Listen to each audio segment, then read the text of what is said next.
Looks like we got a new friend!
Hi everyone, and welcome to this week's episode of Tooth, Tail, and Talcum Powder, a fun, no humans game where we suddenly found a human.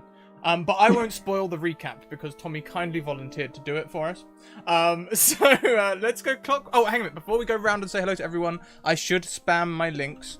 The bot is now spamming you with all the links. The latest thing is Streamlabs merch. We added a whole bunch of merch, including mugs and stuff.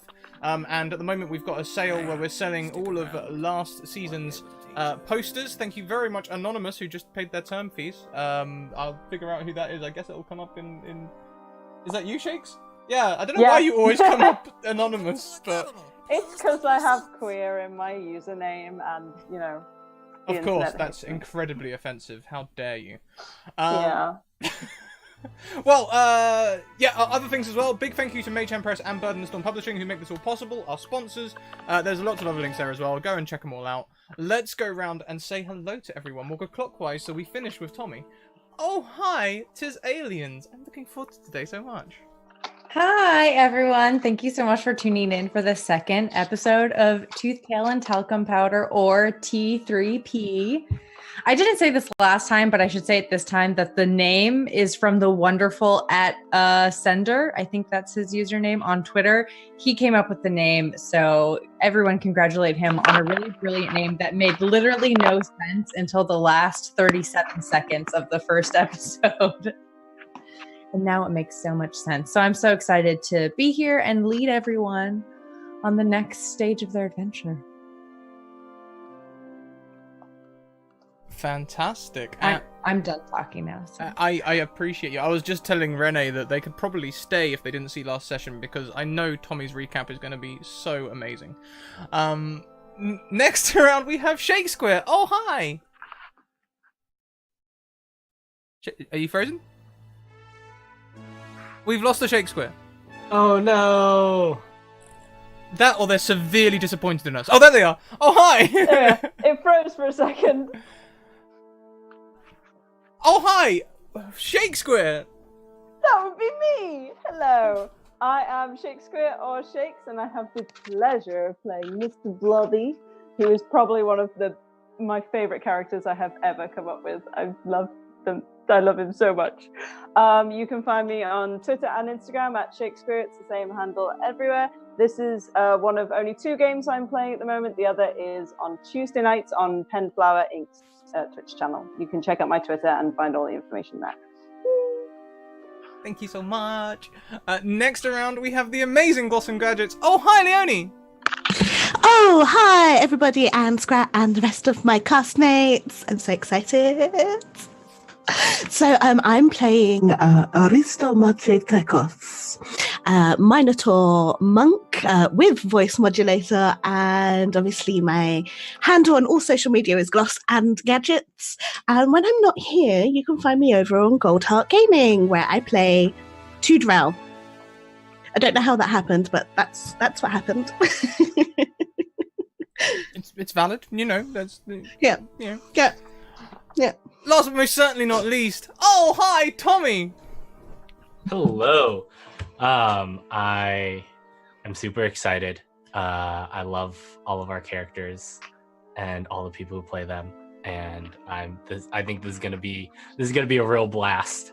I am Imperator Pengu on the Twitter sphere.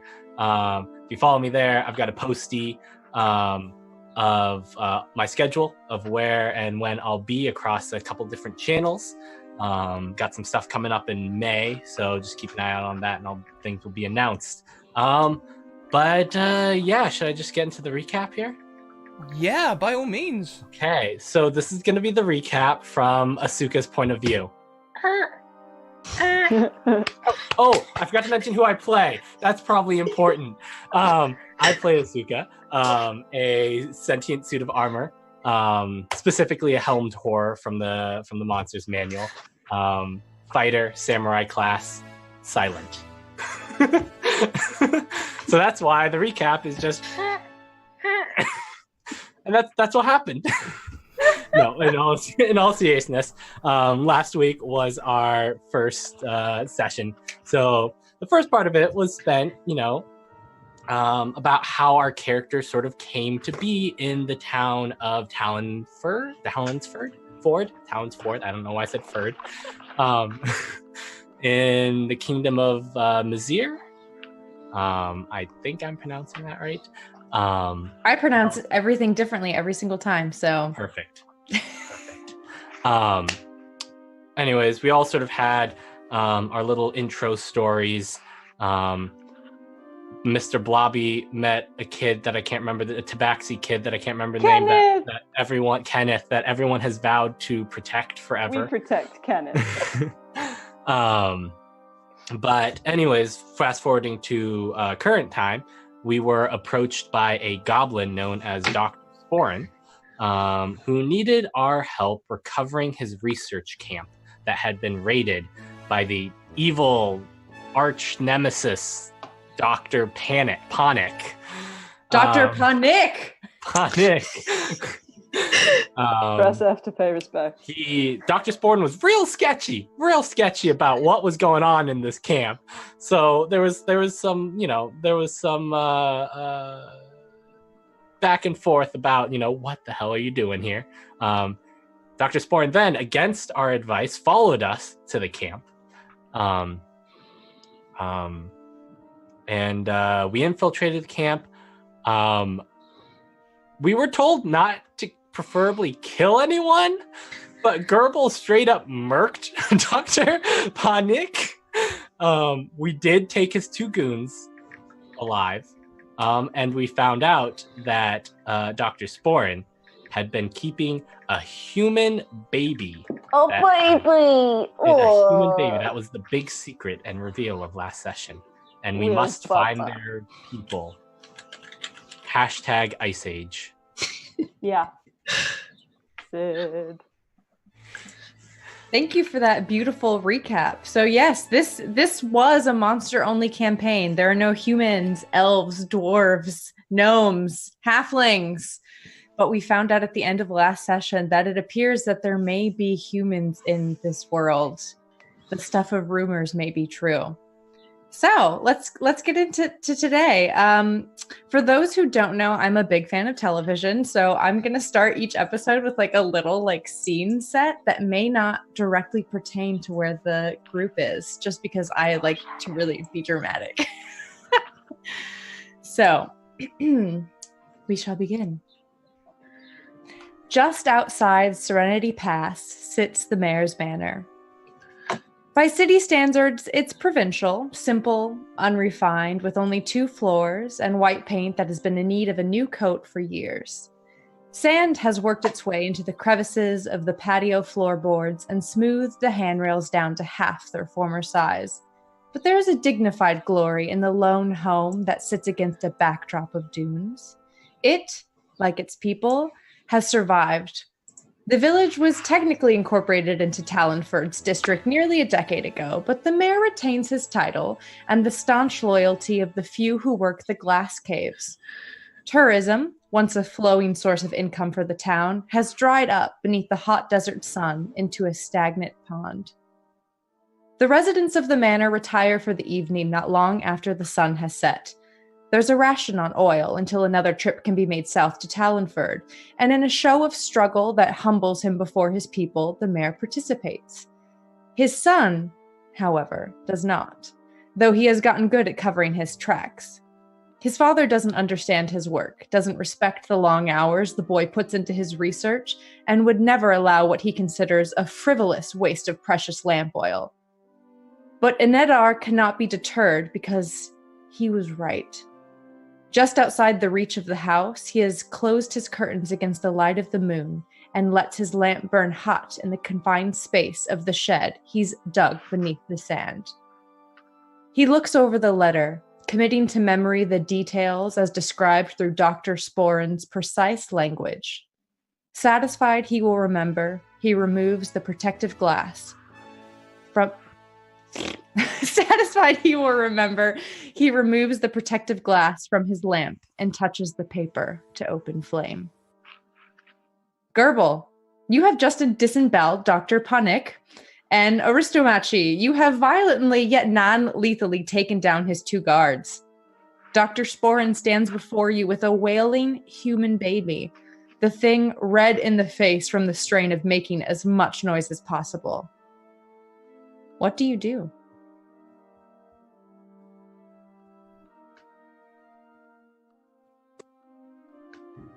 Ow, ow!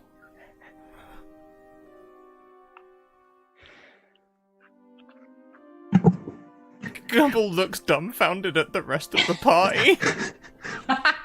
Still wiggling a rattle over the thing's face, it's ugly. The baby does not care about this rattle that you're waving in front of its face. It is screaming. His little fat hands are like beating at the air, and you can see his gums as his lips are pulled back, and he is wailing. Dr. Sporn kind of begins to jiggle him, but looks just as panicked as the rest of you. What does it eat? Well, it is a living baby, and so mother's milk, as most things. Yeah, I forgot you do that. Oh, yes. He kind of remembers that you're a sentient blob and that you probably didn't nurse off of your mother. Yeah. He's kind of jiggling this baby. Would it be rude of me to ask if any of you are lactating? Asuka looks at Dr. Sporin as they they're just this suit of armor and they're like I don't know what that means. I mean, I think Those- Mr. Blobby's oozing. And two appendages just come out and point at Gerbil and Aristomatch. You're like, they make red stuff. No, that's blood, and I don't think the baby drinks blood. Okay. I mean, maybe it's not a human. Maybe it's actually, something that we can relate to, like a vampire or something. Maybe it does drink blood. We could try. It doesn't have any teeth. Even if it did drink blood, it wouldn't be able to break the surface. But this is, and he turns it and pulls the swaddled blankets and kind of thrust it towards you. And you can see that this baby is super kind of wiggly and limp, but almost the size of this portly little goblin. And he says, "This is a human." Oh, okay. Look at it. And he takes its arm and it's like, look at its hands. Oh, it has hands. You all do. It's very unsettling. Ooh, why has it got so many fingers? Why do you Humans have any are fingers? known to have 5 fingers, if the rumors are to be believed. The footprints that people have found, 5 toes, but I think I'm getting ahead of myself. Can I hold it? And just Can do, you hold me? Yes. Duh. He holds the baby out to you. And these two kind of just trunk-like tentacles kind of break out and just kind of and it's like sitting someone in, one of those inflatable chairs. The baby kind of sinks into the goo a little bit, but it's definitely being held. Basically putting the baby in a child seat full of jelly. And it sounds super safe at the very least. Oh yeah. If it wasn't for, the whole suffocation thing, I would probably be the best child seat ever. Just get them a straw and they'll be fine. Yeah, just kind of holds it and wiggles it a bit. The baby kind of stops crying for a minute and his little face scrunches up like he's not really sure what's going on. Oh, I made the noise stop. And then he begins to whimper again. Oh, Look, I could, I've got some rations. I could chew them up and spit in its mouth like a bird. Just Dr. moves Sport the baby considers slightly this. higher out of Gerbil's reach. We don't know anything about humans, but we can assume that, like most mammal babies, they do need milk. I think milk should be our priority. Well, then we just go find a cow. They do milk, right? Yes, cows do milk. I mean, I've got some prime quality rat steaks. They've only been dried for a month. And the baby gets higher again. Asuka vigorously shakes their head. I can get the child milk, but not until dawn. What happens at dawn? The alchemy jug resets. We've had water all day. Oh, yeah. Ooh, an alchemy jug. Wow. May I see it? And Arista Marche will reach into her pack and bring out this jug, which slushes as she passes it over. Wow, fascinating. Can you make any liquid in this jug? Right now, it only has water, because we're in the desert, of course. Fair enough. Well, I might have a little bit, and he runs back into the room that he had originally come from with the baby and brings out a jug that has kind of the last remnants of milk, and he says, we may be able to just wet a cloth for the baby to suck on, but unfortunately I've been stuck here for the better part of a week and we've run through our supplies quickly. Brings the baby back down. We could add some water to the milk, make it last longer. Desperate times? It will only need to last till dawn. Exactly. But Then we can go, buy a cow. Looks like I don't know anything about animal husbandry and care. I must admit that of all the things that I know, I also do not know much about animal husbandry and care. have you... I know a bit. Arista much look shocked. Dr. Sporn also looks shocked. You You don't get know the what impression, even though that there's no face, you get the impression that there's a very sheepish expression of, yeah, I didn't want to admit that. You don't know what babies eat, but you know about animal husbandry. Little bit. They didn't let me near a lot of the big cows, but I know, how to keep them alive. And I know how to make them dead. And I definitely know how to eat them. Good at that. You eat meat? I eat lots of things. Huh. And now that you're holding the baby, Dr. Sporn pulls a notebook out from his pocket and is like, so where do you put the food? Asuka is going to make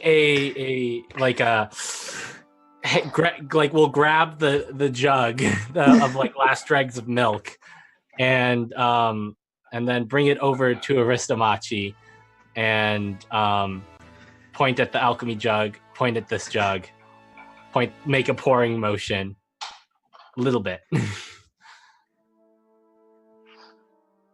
Just because I am female, you think I will look after the human Taruf? Now Asuka is just pointing at the alchemy jug, pointing back at the milk jug, making a pouring motion. She will get the alchemy jug, she will pour out a little bit of water into the other jug with the remnants of the milk. Asuka will nod at you, sort of their way of saying thank you when their hands are, and start swirling it. And then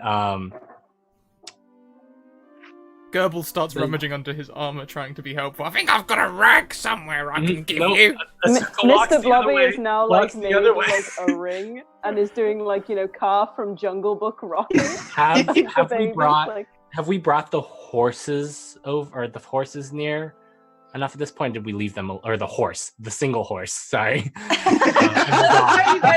the horse and the dog, and a travel basket. We left them a little bit back, yeah. Yeah. Asuka will look around. Asuka will take off their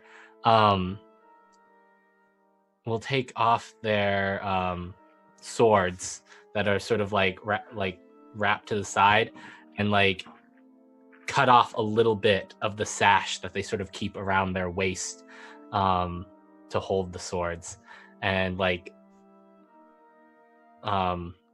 wrap twist it, dip it in,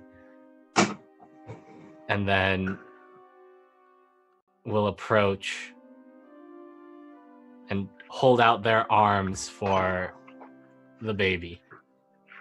Oh my gosh. Someone please draw a helmed horror holding a human baby. As really reluctant to let it go.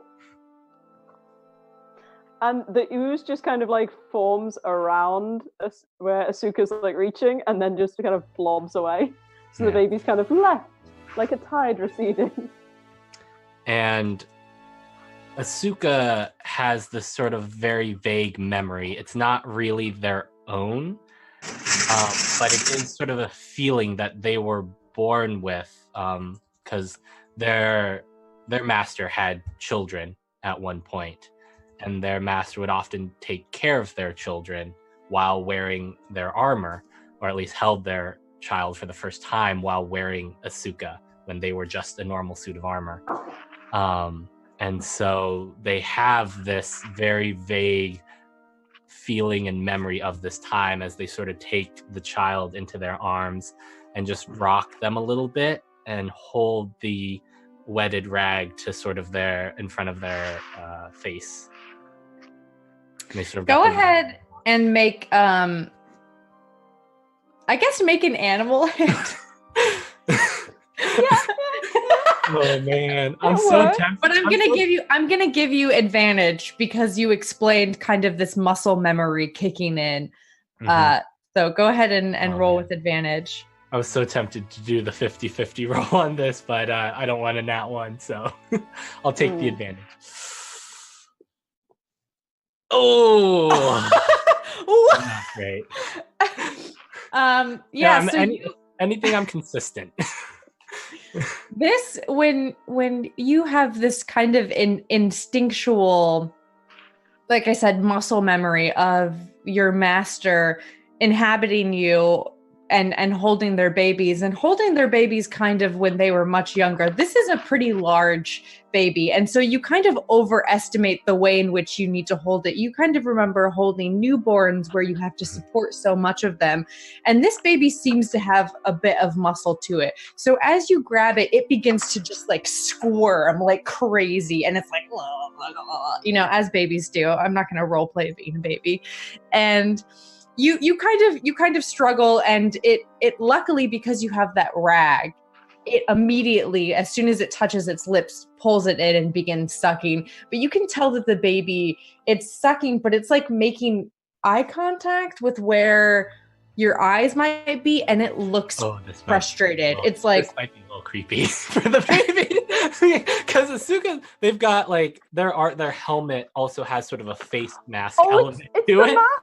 Oh my goodness. So it's holding on to this rag, and it seems to be feeding, but its little face is like kind of suspicious. Asuka will look around. It has no teeth. It has no teeth.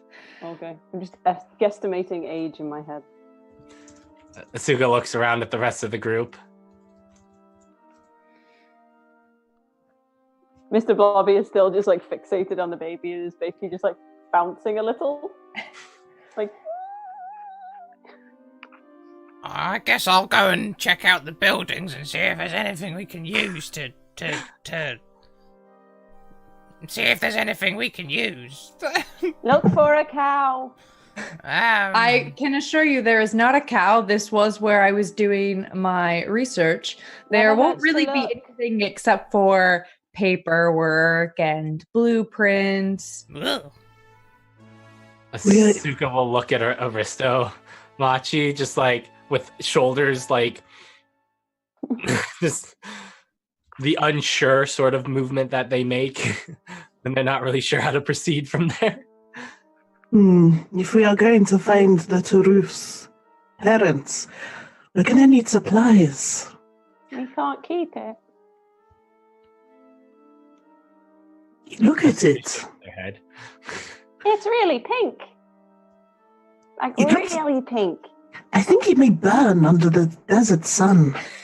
Oh no. So if we cannot at least find a hat, we're going to have to go back and get blankets, tents. Where will we find mythical humans? That is the question of the ages. And at that, Dr. Sporn gets a little excited, and he's like, this is what my research has been leading up to. Yes, I'm very excited. Mythical humans. Can you believe it? We have made the discovery of the century. We will be famous. We will prove that humans exist. Maybe once it's finished eating, we can ask it. Turuf do not That's a good speak. idea. Don't they? Don't they? Whether it is human, minotaur, or... She looks at Mr. Blobby. Whatever you spawn from. We talk. Do you? Thank you. Impressive. Well, because and there's just like vague like tentacle wiggling. It's like, and then you talk, and then you get given a job. Ah, That's less well. fun. I can tell you now, baby minotaur do not speak. How do they tell you what they want? Cry. Cry, yeah. Like that That's one why was the doing. noise. That makes sense. I've never really seen a goblin baby. I'm not sure if they talk or not. Where do your people spawn from? I always assumed you just popped out of mud. I don't Yeah, know, but- really. We quite like caves and such, so I guess clans hang out in the mountains? I've been alone for a while. Dr. Sporn looks very upset as he looks over at you, Gerbil, and he's like, do you not know how goblins are made? I don't think they're made. I think they just kind of happen. You wait around long enough, their respawn timer will take over. That's what Gerbil believes. In an almost, trying to be comforting way, Mr. Blobby just like not looks, but the orb kind of moves through its body towards Gerbil. Like, I don't know how they're made either. Asuka will shrug as well.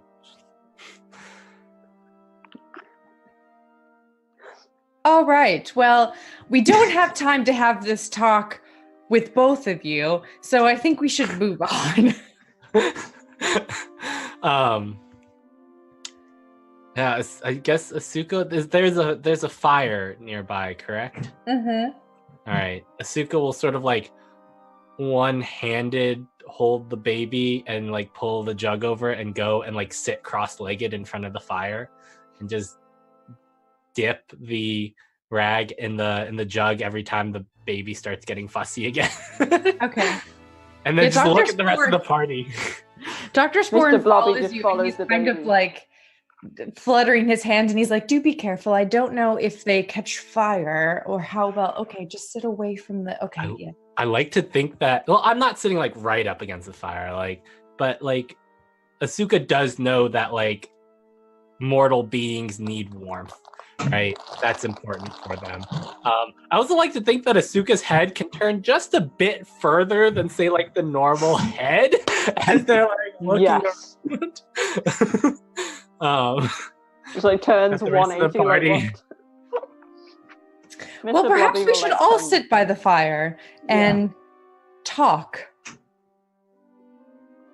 I am sure you can guess by now that I would like to retain your services for just a bit longer. It is going to cost you. Yes, You well, want- I mean, inevitably money will be of no consequence to any of us, but of course I understand. I will happily finance whatever you need for your journey as you find the humans, other human things. Now, listen, when we start talking about money, I didn't mean to kill the wizard. I forgot that wizards are so squishy. You killed Dr. Panah?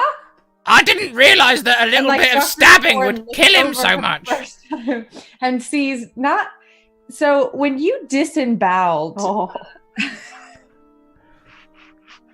The memories. I wouldn't say that it was a little stabbing, and so it's quite apparent from a distance that you did quite a number on this guy. And Dr. Sporin like looks at the dead wizard, and then he looks at you, and then he looks at the dead wizard, and then he looks at you. How did this happen? You know what? I don't know you, but I have a feeling that I don't want to know. Well, I snuck up on him. You do not want to know.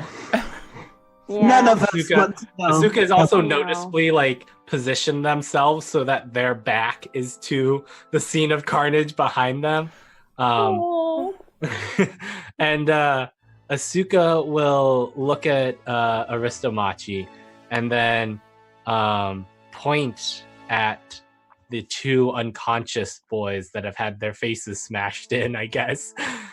Yeah. And then make like a rope tying motion with the one arm that's free at the moment. Aristomarty will nod. She will go into her pack where she has 50 feet of hempen rope. I would like to just cut off a little bit, just enough to tie them and both. they're totally unconscious, so you're able to tie them up easily. Well, if no one else wants my rat, I'm gonna start eating then. I'll take some. Oh, here you go. Just like the tentacle just reaches like right over their hand, and yeah, the rat's gone. It's just been. Can we see the rat like in you? Yeah, you can probably see it as it gets like deeper in. It's like, you know, deep water. It gets like fuzzier and fuzzier until it's like just a shadow inside, because I'm not completely see through. Oh, So it's like falling to the bottom of like a bath with a bath bomb in it. I hope you don't mind. They're quite heavily salted to preserve them. That doesn't upset you, does it, Mr. Blobby? That's a good question. No. Good, Why good. would it? Well, I know some slimy things fizzle when they get salty. No, we don't. We just eat things. Good to know. Mr. Gerbil. Blobby is not a slug, Gerbil. No, I'm not a slug. I'm Mr. Blobby. At this point, sort of, Asuka's like trying to do everything one-armed right now. It's like, and they'll just like take out their little pocketbook and a little piece of charcoal, and they'll like flip it. They put it on the ground. They flip to an empty page. They start trying to write one-handed without being able to hold down the thing. And Mr. Blobby also like ooze under like Asuka's arm and just like almost rise up and just like lift the baby up. okay, Asuka will let you, and will hand you the rag as well, or not the rag, but like the soaked piece of cloth, and they're like, and they'll start writing in their thing, and then hand it to Dr. Sporin, and it says, how did you come to have this human infant?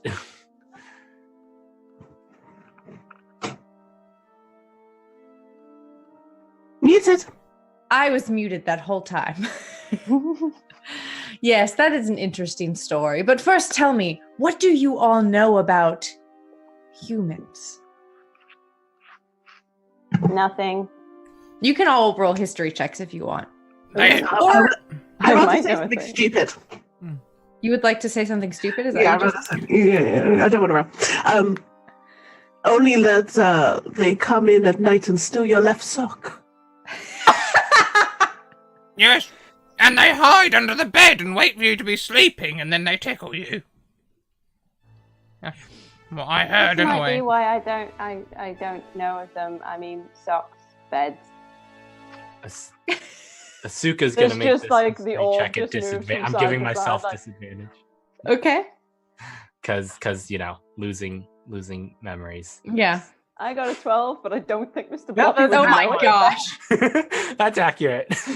I don't know. I'm rolling great. Yeah. You don't remember anything about humans. You're in fact, you're almost a little shocked that you had this memory come to you, because memories have been so difficult for you. You feel them slipping from you like sand through an hourglass, you know? Yeah.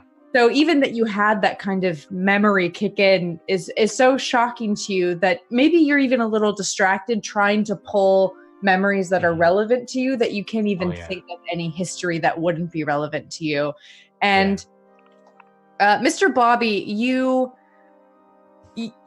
you don't know too much about humans. Where you're from, there probably weren't any rumors, but you remember a little bit. The things that Aristomachi and Gerbil are saying kind of ring true, that sometimes people claim while they're camping, they see a human walking in the distance. You know, a couple of people have claimed to have a human footprint or that a human visited them one night, but all of it is pretty well regarded as just superstition, the ravings of madmen. Nothing to take seriously. They don't belong to any realm in history. They're not in any textbooks. They're not anything that anyone learns in school. They're like boogeymen, but worse because they don't do anything. They're like stupid boogeymen. I've been traveling for a while, so I imagine I've heard a lot of like campfire stories. Yeah, like maybe one day. I don't think the ooze really have any kind of sense of boogeyman. It's just like, no, it's just a silly, meat sack thing. It's fine. Yeah, one day when you were traveling, maybe you camped out with a group of travelers, and you overheard some of them telling their children not to wander too far into the forest because a human might get them. But everyone kind of laughed. It was something that no one took seriously. They're not even scary myths. I've now turned basically into a cradle. It's like a little ooze cradle. Oh, but I don't really have the dexterity to hold the cloth, so it's just kind of clapped onto the surface of me. And it's just staying there, just like... Dr. Sporn listens to your recollection of hearing these campfire stories and Aristomachi and Gerbil, the socks, and hiding under the bed, and he kind of nods sagely. He says, yes, I think for a long time that's all that we thought they were, just myths. Something we need to get it socks. Is that important then? Socks and milk. Okay. Milk for sure. I don't know about socks. I don't know if they wear clothes. We do know that in the sightings, everyone notices how completely hairless they are. Only hair on their head. Is that weird? It's a little weird. Asuka will... How hairy is Gerbil? Gerbil's more droopy than hairy. So mostly skin as well. Yeah. Is Gerbil clothed? Yeah, it's wearing... Gerbil.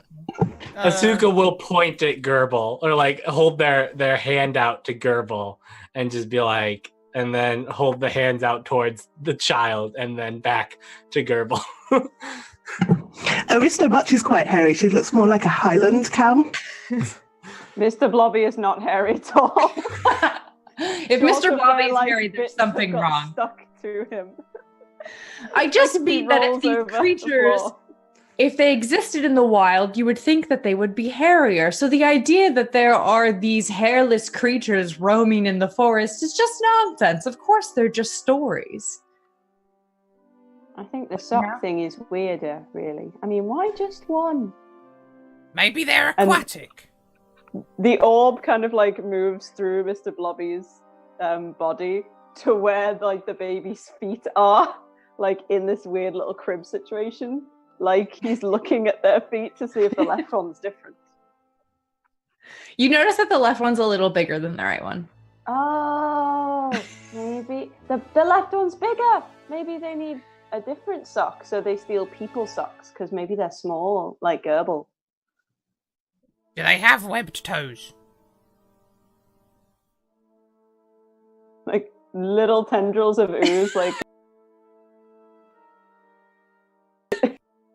Okay, it would seem my Zoom just crashed. Hopefully it'll start back up again. Oh no! Oh no! Oh no! No idea what happened there. It seems like we're back. Yeah, but we've moved. On my screen, anyway. Yeah. But I'm only seeing you on the screen. Yeah, you're the only one on Twitch right now. Okay, let me know if that comes back after a second. No one here. All back. There we go. There we go. Awesome. And we're all in the right place. And we're all in the right place. Hey! So sorry, I missed. Asuka- I remember. I don't know if it froze when I said about webbed feet or just after, but that's the last thing I heard. Yeah. I'm just tickling the baby's feet now. It's like, it's so Um, tiny. It's so Asuka tiny. will look at Dr. Sporn and then point at the notebook again. What did you write down again? Oh, where did I find it? Yes. Yeah, how did you come to acquire this human infant? Yes. Very formal calligraphy style. My research has been in medicine. I am a doctor by training, and I'm interested in new ways of increasing the longevity of all of the species that inhabit our Earth. And one day I was contacted by a former colleague of mine named Dulzas, who lives in Lathos, and they found a very interesting site. A site that had fossil records that didn't match anything that we know of. I investigated the site and remembered that it looked similar to something that I had seen here, buried in the desert. Now, when I was in college, I did for 1 semester take an archaeology course. I thought that I might be an archaeologist. I was very interested in the danger, the adventure, but I'm scared of danger and adventure, so I ended up not doing it. It's something that I think about frequently, like what if I had become an archaeologist and I were out here under the hot. Yes. Did you I'm find sorry, a human egg? Asuka's like single like gauntlet finger is like creaking slightly as it points at the notebook. And Like, get to the point. Anyways, that one brief semester where I was studying archaeology, something that has always been a passion of mine, but I won't get into it now. I remember that we had done an on-site investigation of the glass caves. Have you heard of the glass caves? Have we heard of the glass caves? You can roll me a history check. Okay. Actually, none of you are actually from Messir except for Gerbil. Yeah, so that makes sense that you got a 19. Oh, you all got a 19. Okay, everyone's getting... talk to a lot of 18. people. I like talk to as many people as will let me. if our next rolls are going to be a 19, I'm not going to waste mine on because roll 20 just hates me.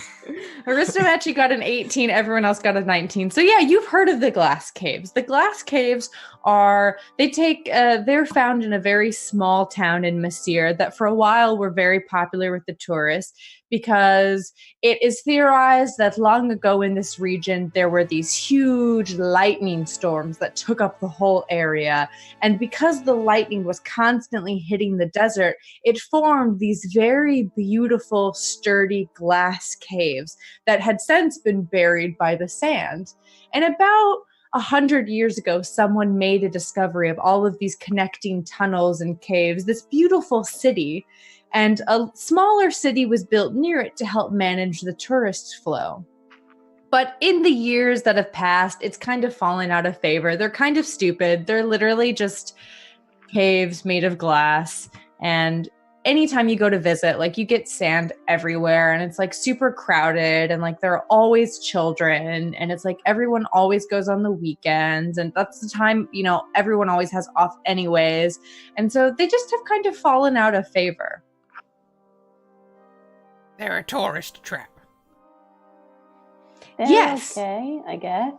I mean... But they are beautiful in their own way. But when we were looking at the glass caves, because they have such beautiful different patterns and the way that they've changed the landscape and the things that they brought up, I remember seeing something etched in one of the caves that looked a lot like what Dulzos had found. And so I returned to the glass caves and began exploring them.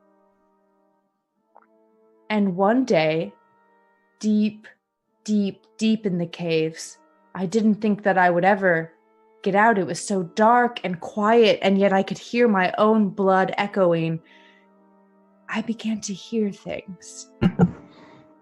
So what you're saying is if we go to the glass cave, we could find the humans? Or feel blood? That doesn't sound good. I don't think I have any.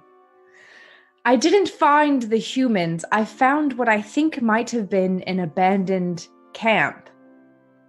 And this thing was in it. With its mother, who did not survive.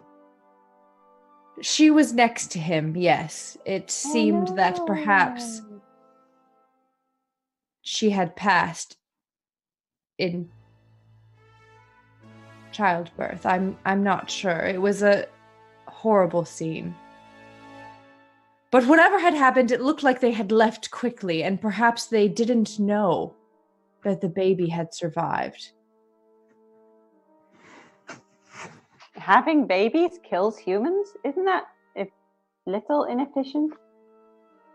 Well, sometimes it is rough for any race.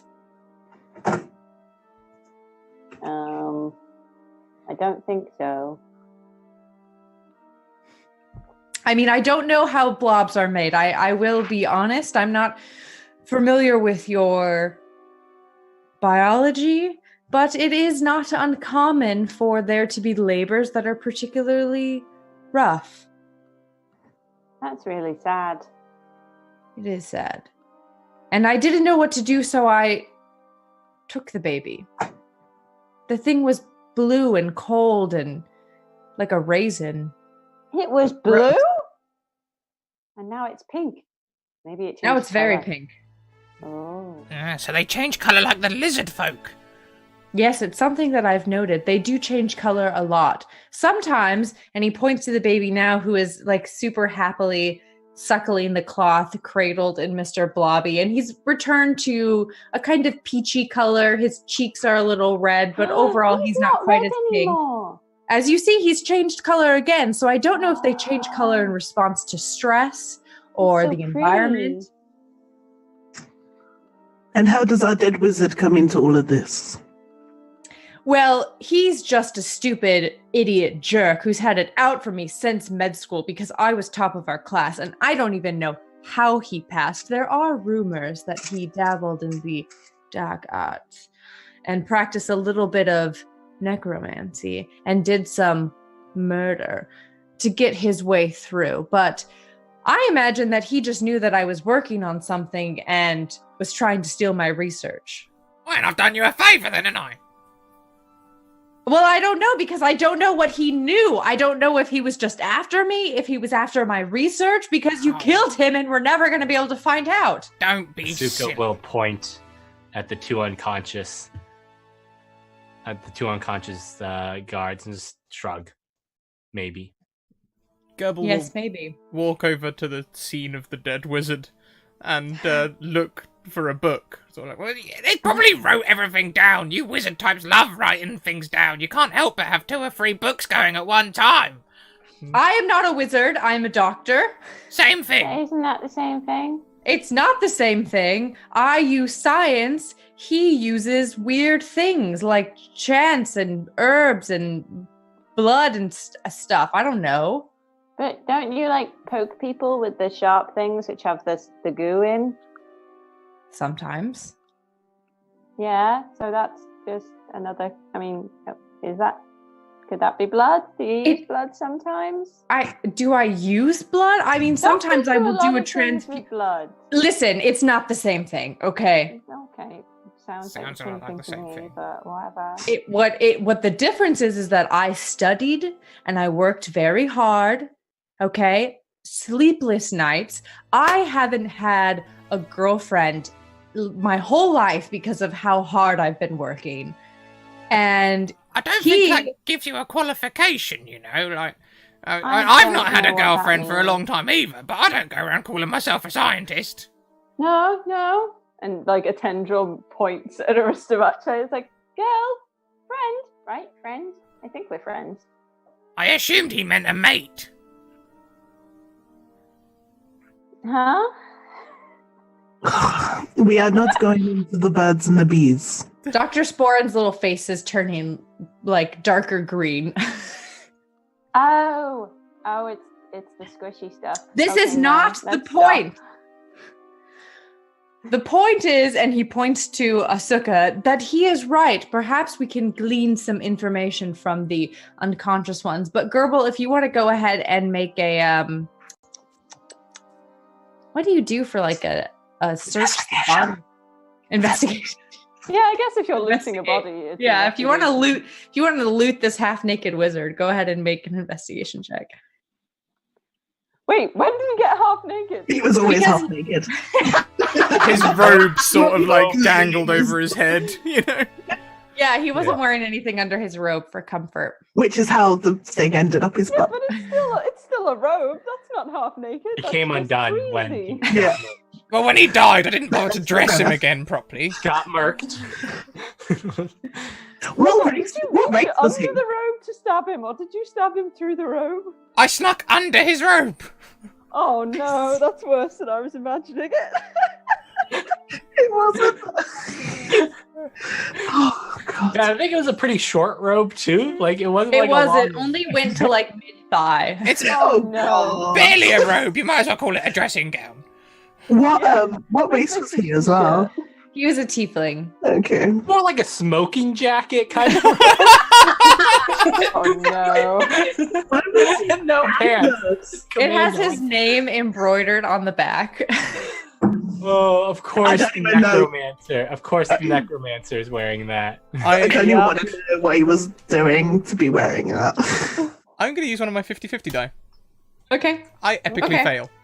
Yeah. You you go to pat down this necromancer wizard, and you really don't find anything. His robe has definitely been built for to like look very svelte, so there's no pockets. And you don't Basically find wearing anything. like a lingerie kimono. That's exactly what I'm imagining. Yeah, I'm kind of picturing like a Victoria's Secret like silk. We have lost. It's got some sheer cameras. panels down the side, just Oh Yeah, no, we- we lost cameras again. Yeah, the crash. no. When I changed transition, it didn't remember the right window, so it got rid of you. But you're back. We're back. There we go. So you don't find anything except for his, natural endowments. He travelled really light. I'm gonna think you're referring to his tail. Yeah. Both of them. He's got 2 of them. I'm just going to raise my eyebrows for that one. Mr. Blobby has no idea what's going on. He is innocent. God damn it. If we may get back to the topic at hand, I suggest we go back to the glass caves. I have a colleague there who would be very interested in chatting with us. Are we not? He's the smartest person I know, barring myself, of course. The smartest untrained person I know. The smartest layman, one could say. I only brought a day's supplies with me. What about the rest of you? I can eat whatever we find. I'm okay. I've got 4 days left. Asuka doesn't eat. You would all know that. Asuka doesn't eat. But they will. Mr. Blobby just eats, like, as they roll over bugs and stuff. They're just constantly just like, I can eat this, I can eat this, I can eat this. They will point at the nearly empty jug of milk and start doing this, which you all would know is the sign for more. Not until dawn, my friend. At least at dawn I can give you Minotaur milk. You got here at the kind of like after the sun had set, so I'd say you're probably about a couple hours out from dawn. It's not early evening, but it'll be a while yet before the sun starts to rise. But there's enough. The baby seems to be slowing down. It doesn't seem to need like constant sustenance. And so although you are getting definitely down to your last droplets and the silk sash that you've used to soak up some of that milk water has started to dry, the baby seems quite content in this little cradle that Mr. Blobby has created. Maybe there's more supplies in one of these buildings. You should know. I came fully prepared for my stay here. I wanted to make sure that I had enough space and time to do research properly. And so I have plenty of supplies that will see us on our travel to Serenity Pass. It will take maybe 2 days. You got But everything no milk. except milk, yeah. But her jug will refill at dawn. Yeah, but I'm still questioning why you didn't bring milk. I didn't know how much milk I would need. I thought you were supposed to be smart, that's all.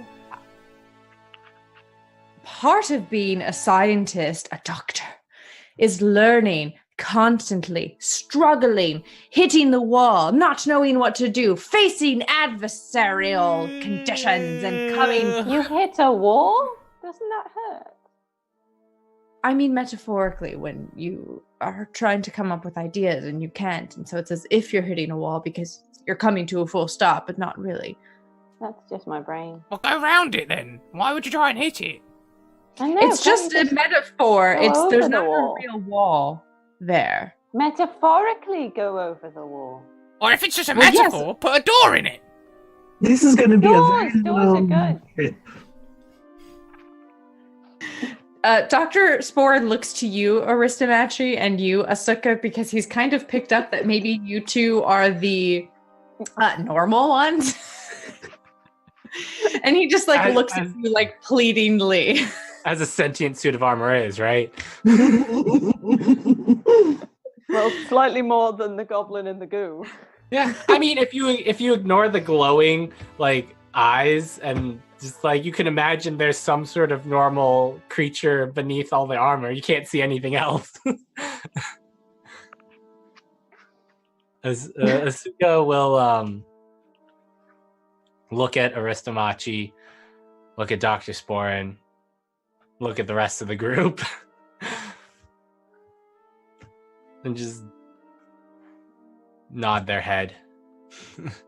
I'm still just rocking the baby in myself. I think we should retire for the evening. Obviously, I don't think I am capable of taking a watch, so I'll just, and he slowly starts to back towards the largest of the houses. I'll just... Not that one. I am bigger than you. All right, and he kind of shuffles and begins to back towards one of the smaller ones. It just Asuka will stand up and put their hand on Dr. Sporen's shoulder. They will take their notebook and charcoal bag, flip the next page. Do you have somewhere for the baby to sleep? Yes. Well, I've been keeping the baby in its little rag situation and just kind of putting it in the corner.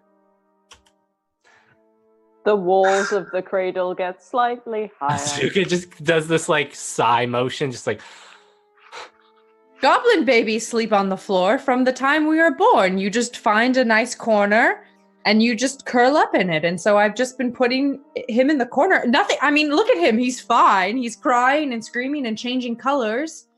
Asuka will really soft. Asuka will start pushing Dr. Sporen towards the house that he was going towards. I'm okay. I'm leaving. I'm going. Good night. And he quickly enters and closes the door and leaves you all alone with the baby.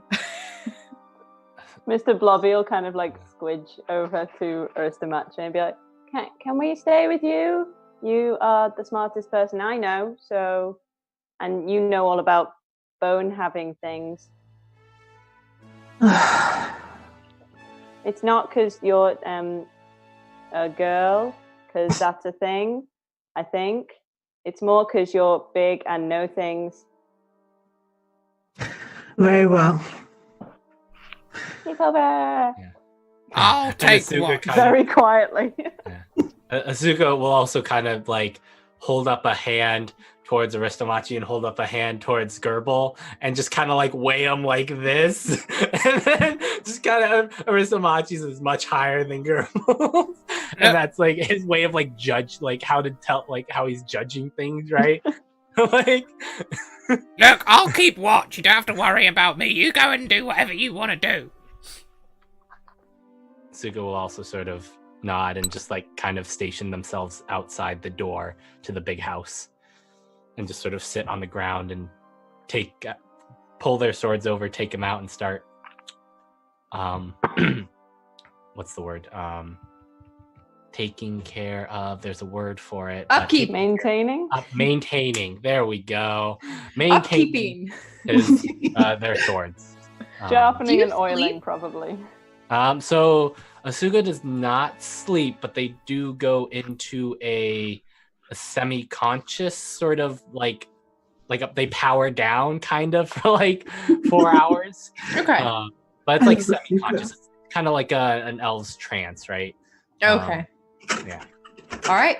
So Gerbil, you want to take the first watch? I'd say there's maybe like 8. There's 6 hours before dawn. So either Gerbil, you can take the entire shift, or you can wake someone up after 3 hours. What are you thinking? I'll take the whole thing. It's all right. I can go 2 days before I get exhausted. Like, I can have one night without getting exhausted, so I'll just rest tomorrow night. Okay. And I'll take All like right. I'll take like a tarpaulin or something and go and get up on a roof and try and like just mask myself as much as possible, so I've got a good look around with my bow out. Okay. Yeah. So everyone settles in for the evening. The baby's already sleeping. The milk in its belly, although not as fattening or maybe nutritious as it needs to be, considering that it was watered down, seems to have hit his little belly, and he's feeling really good, especially as he's being rocked by this sentient goo. And, people are talking and it's warm, and he's feeling good, so he falls asleep. And Aristomachi and Mr. Blobby, you go into that larger of the 5 little huts or houses that have been erected as part of this camp, and Dr. Sporin falls asleep quickly. Asuka, you're oiling and wiping down your swords and making sure that they're sharp and clean for whatever comes. And Gerbil, you're on a roof. Lurkin, do you want to go ahead and roll me a perception check?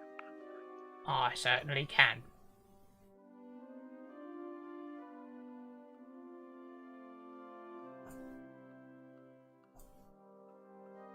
Oh, Nice. wow. Natural 20. Go So- for all the things. Were you going to say something, Asuka? Sorry. No. Okay. So it's a rather uneventful night. What you do notice, which is perhaps a little strange, is that it's very quiet. You don't hear any insects. There are no animals. It's almost as if nothing exists in this area. And so the night passes by completely uneventful, no sounds, just you and the moon and the sounds of beds creaking as people move and sigh, and the kind of just the natural nocturnal noises that a group of people make. But nothing happens. And as the dawn rises, you yeah, freaking out because you have a human baby that's not supposed to exist and you don't know what you're going to do. The sun rises, the new day comes, and nothing happens. Who wakes up first? I have a question. Does the baby sleep through the night? Yeah. Because this is not just like mythology, this is miraculous now. This is what's gonna make the campaign so difficult. Is we're all gonna be suffering levels of exhaustion because this baby doesn't let us sleep. I'm immune to exhaustion. Yeah, well, I mean, I guess if we want to get really into the role play, we can say that the baby wakes up every 3 hours, and Aristomachi and Mr. Blobby, you have to like take turns. I'm good. I'm I'll immune just to a rock lot it of back to things. sleep and be like, Exhaustion this is is fine. I'm immune to exhaustion, so I'm good. For right now, the baby will sleep for the whole night. It had a big day, you know? I mean, yeah, but yeah. Besides, Dorma tuckered the poor little thing out. It's warm, it's fed, Mr. It's Blobby warm, very it's fed. soft. Yeah. I'm really comfy, so Yeah. It's definitely, it feels like the baby probably feels as if it's in the womb again because it's like enclosed and kind of just warm, soft. not completely enclosed because I'm airtight. Just like mostly enclosed. Yeah. Like a crib situation. Little tiny air hole. Haven't you seen those things they make for babies that's like a pod that you put it Yeah. in that only their head sticks out that's filled with like warm water?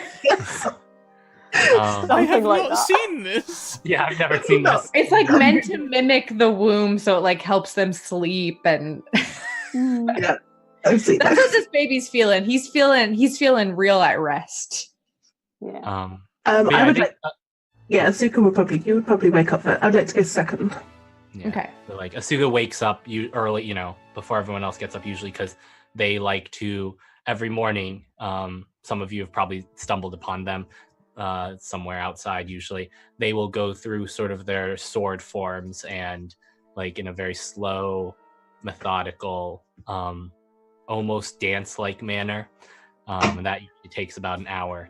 And then, sort of once they hear or sense that everyone else is starting to get up, they're actually going to go and knock on Dr. Sporin's door. Okay. You knock on the door and nothing happens. Zuko will knock on the door once more. Mother. Nothing happens. By the way, did we just leave the two goons tied up or outside? Oh, all yeah. night? Are they still... Oh, yeah. Zuka would have seen them, and so would have Kerbal. Yeah. They are Yeah. incredibly unconscious because they literally got roundhouse kicked in the face by a mentor. Like they're gonna be out for a while. By serious Minotaur foot. Yeah. Like it'll be like one of those things when they wake up and you're gonna be like, you were out for 2 days. Zuko will listen at the door to see if they hear anything. Okay. What's your passive perception? 15. Okay, yeah. You hear Don't. Oh, good. Okay, Asuka will open the door and go in Dr. Sporin's sleeping. and stand over Dr. Sporin. Well, no. What they'll do is they will go next to their bed and sit down Okay. in a kneeled position, like on their like with their legs tucked underneath them. Okay. Just sort of sit like with their arms across until and looking at Dr. Sporin until he wakes up. Okay.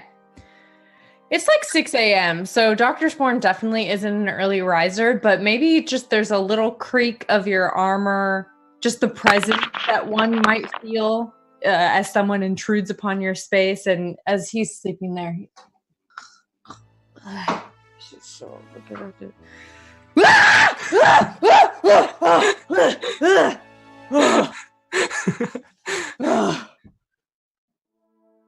is this going to happen all the time? Suga will take out their notebook and write down, "That's up to you."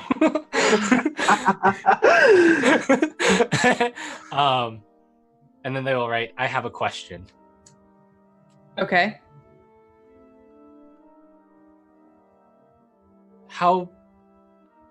You're well studied, correct? Yes, very well studied. I studied at some of the finest universities that all of the nations have to offer. I traveled a lot. I took a year off between. Okay, goblin- Suka has been ignoring that and it starts Okay. scribbling. It says, "How familiar are you with the armor I wear or the symbol on my chest?" And it's like a sparrow with sort of a circle painted around it, sort of one big stroke. It's the only part of the armor that looks like it's been refreshed in a manner as to not look worn. Right. He straightens up in bed and wipes the last of sleep from his eyes, and what little hair he has is erratically like standing up, and he tries to smooth it as he's wearing like a little pajama set, and he kind of like, you know. He Straight. got changed. Yeah, of course. It was Was he bedtime. just like carrying that with him? It was already in there. He has pajama set in all of the buildings. Oh my goodness. Oh my goodness. Wait, was the tiny little robe his? Did Kanye steal his gear? Is it just a thing with these doctor goblins that they wear little Personalized robes? lingerie. There's just a one size fits all like doctor garb. Some people it fits and some people it doesn't. It's like Scrubs, you know. All the doctors have sexy robes. He looks at you and you can see that your question has sparked his interest, and he says, "I must admit I was curious about you and what creature wore such magnificent armor. I will admit that I am not a historian, and things of cultural relevance have never held my sway for long. But you look like a man? Armor? You look like a item? You look like a set of clothes. You look like you are interested in finding out more. Asuka will nod, although they look a little crestfallen. I would love to help you find out more after we have done some digging on the origins of this human baby and whether or not there are more humans that we can find. After we visit my friend at Serenity Pass, we will speak to him about where he thinks we should go. He is, like I said, one of the most educated, uneducated people that I know. If anything, he can point us in the right direction. Asuka will sort of nod and then give him the thank you and stand up and walk out. All right. He closes the door behind you and changes and then follows you about 5 minutes later. So, Our horse and dog. What was that? Can I have said that Asuka would have gotten the horse and dog last night? Yeah, for sure. Before Right. they sort of powered down. Because otherwise the horse and dog would just happen. The poor dog is like, yeah, you at some point, because you don't really need to sleep, you were able to get the horse and the dog, and they're there. You got both horses, because Dr. Sporn also had a fat little pony. Oh, that's right. Yeah. I had a pony. And Dr. Sporn, it goes over to the fire, which is kind of begin to die down. And he's like, all right, who's making breakfast? I'm very hungry. I'll make breakfast. Who does anyone else want to make breakfast? Vigorously shakes their head. They don't eat, and they know that Gerbil shouldn't make breakfast. Unless Gerbil's very good. I'm not going to like... Let me check my character sheet. What are your cooking skills? It depends what kind of check that is. I'm a little bit wise. I don't know that I need you to do a check. I think make a survival check.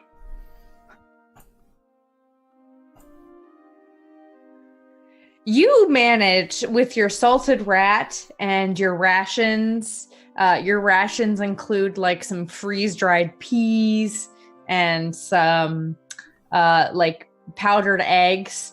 You make a very delicious, very understated yet succulently delicious rat omelet.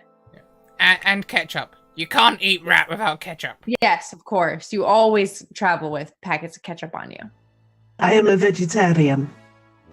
He makes just some regular omelet for you.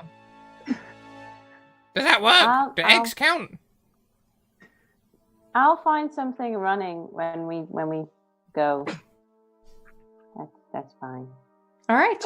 Aristomache is looking through the supplies. She's looking for a hat, a desert hat of some kind, and a long strip of cloth. A desert hat and a what? A long strip of cloth? Mm-hmm. You aren't going to be able to find a hat because Dr. Sporn wouldn't have packed a hat. In the desert, really? No, he's a stupid idiot. But you do notice that on one of the tables, so in the big room, there had been a table where he'd had his research out. There was a tablecloth, and you're able to very easily, if you would like, take the tablecloth and rip a strip out of it, and then also make a type of head wrapping to keep the sun off of you if you'd like. Okay. It's pretty great. Okay, cool. I would like to make a head wrap for myself, so I wrap up my braids. And I also rip off a smaller piece of cloth and just put it to the side. Okay. And I gesture to Mr. Blobby. Give me the truth. Oh, okay. And just like borne aloft on a little pillar of goo. Like, ta-da! And I would like to take the child and I would like to use the larger piece of cloth to make a swaddle. You know, like those wrap swaddles Yeah. that people bound their children to themselves Baby with. sling. Yeah, I'm making a baby sling. But with That the smaller hurt piece to of wear. cloth, I am also wrapping its head up. Oh, a little baby. Okay, that's so cute. Once she's taken the baby from me, I'd just like to do a quick run around the perimeter of the camp so that I can find something to eat, like rats or small birds or anything that's kind of on the ground. You find some little sand insects. Yep, just scooping them up as I run around. And then Yeah, coming back. they kind of try and burrow under the ground, but you aren't able. You're able to get them in time and pull them out, and Yeah. they're like little potato bugs. So I just come back and I've got some bugs slowly receding into me, just yeah.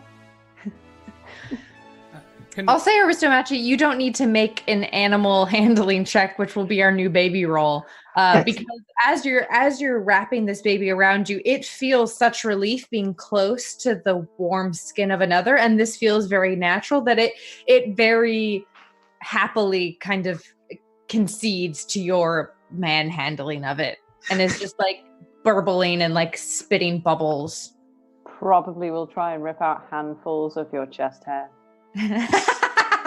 Telling you now. Luckily, I'm robed. I'm not like a naked monk. Thank goodness. This is a very naked campaign. Can Gerbil? I'm wearing no clothes at all. Because this is like a it's not part of the city or anything. So can Gerbil look around for a cart or anything like that they could manipulate to transport the baby in, like a pram? Yeah, so if you look around, you'll see that this would be pretty obvious, but Dr.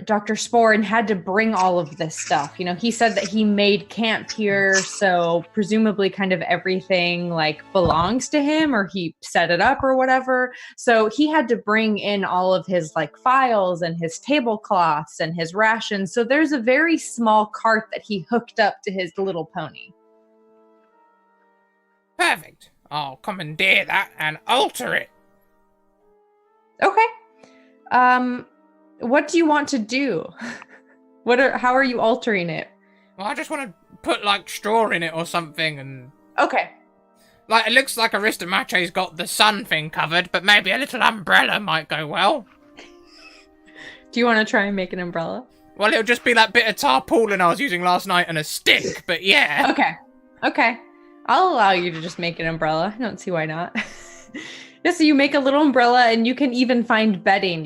There were little cots in all of these little buildings, so you can take the blankets. They're not super luxurious, and they just have those airplane pillows, so you can take those as well. And you can make a little Baby nest.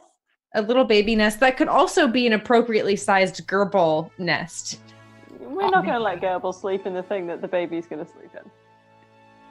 I will bring this to the group and just be ta-da! Dr. Sporn is really impressed, and he claps. He's like, wow, that's brilliant. also I gives didn't a even small think clap. about that. Yeah. Are you going to pull it? There's just one big smack as two tendrils kind of go. I can tie it to my dog. You could also tie it to my pony. It did come in on my pony.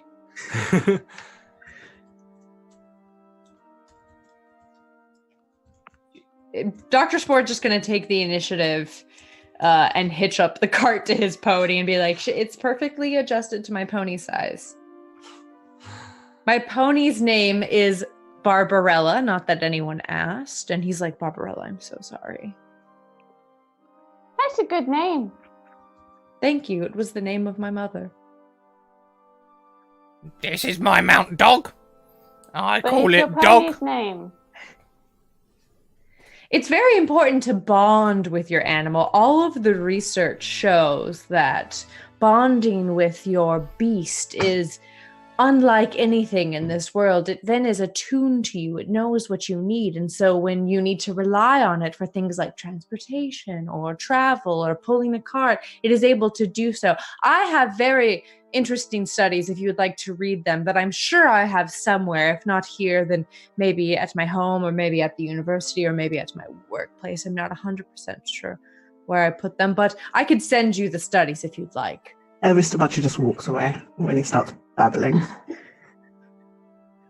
Yeah, and Azuka is definitely like tying up the saddlebags to the horse. Mr. Blobby will go get in his basket.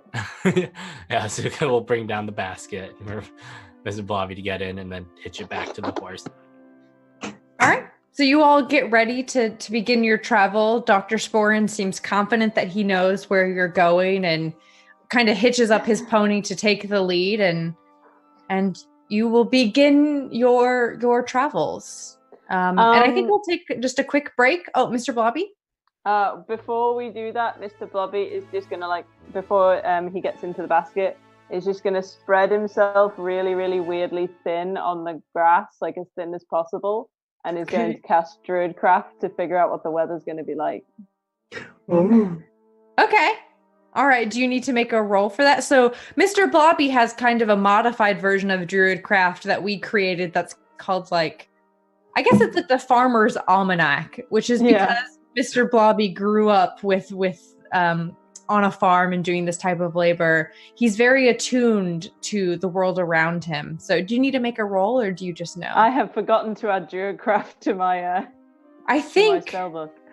It just says use your action to create one of the following effects within range. It's a cantrip, so I'm not sure. You create a harmless sensory effect that predicts what the weather will be like for the next 24 hours. Vibrates. Hold on. Why are you not being nice to me? Sorry, my Roll20 thing's slow. I can just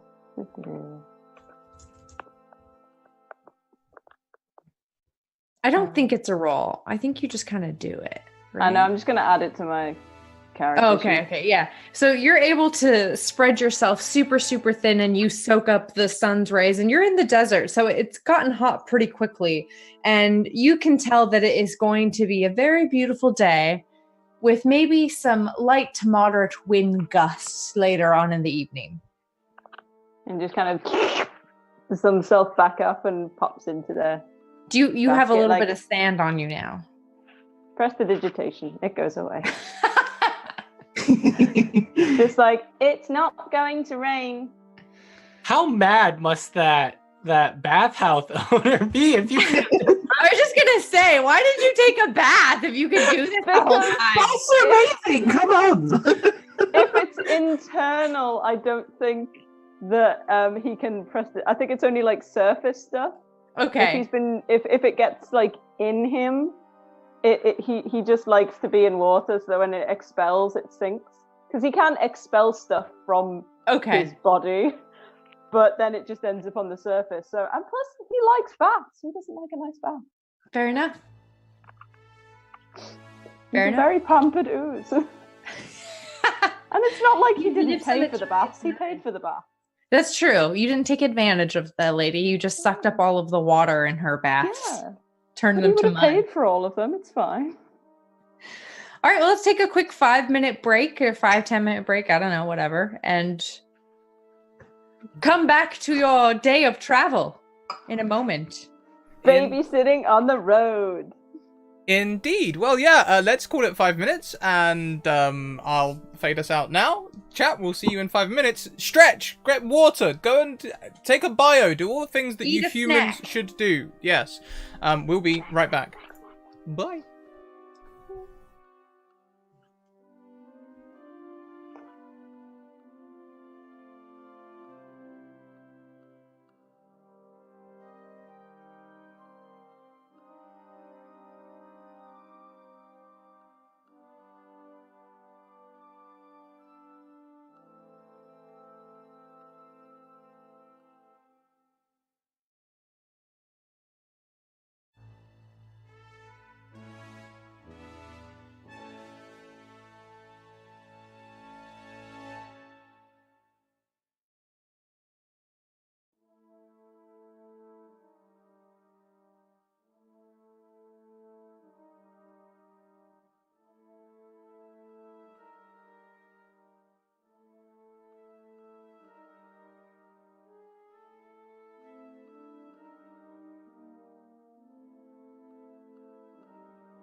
We are back, everyone. Oh, hi. I've lost the cameras again, but we'll get them back. The Zoom restarting really did a number on our cameras, it seems. I can't even see the Zoom group now. Scrat's all alone. Yeah, there's no one here beside me.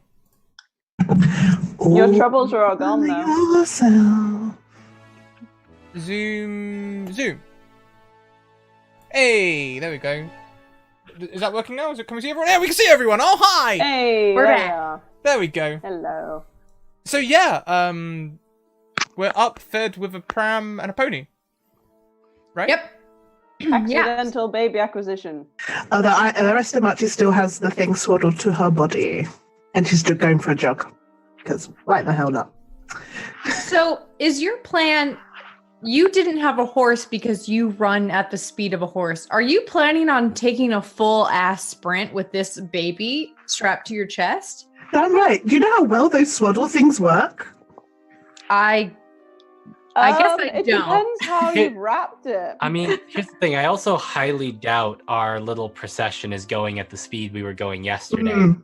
Like, I imagine it's a much slower, especially with the cart hooked up to the pony. I'm taking a jog rather Okay. than a trot. Okay. A tendril All right. with the orb in it is just like following your progress. Like, I go. had a thought on the break. Since it was so eerily quiet last night, I would like to just do a nature check or something on the desert around us and make sure this is normal desert and that, you know, it's not a field of ash or anything like that. Okay. Yeah. Do it. Do it. Do it. Do it. Just do it. Do it. A 9. It's a normal desert. Okay. It's whatever. It's a little quiet, but you know what? It's drought season, so all the birds have left. Oh yeah, that makes I mean- sense. You're super familiar with deserts, so you know that sometimes the birds just leave. You know, they don't like it, so they just go, and it's just because deserts suck.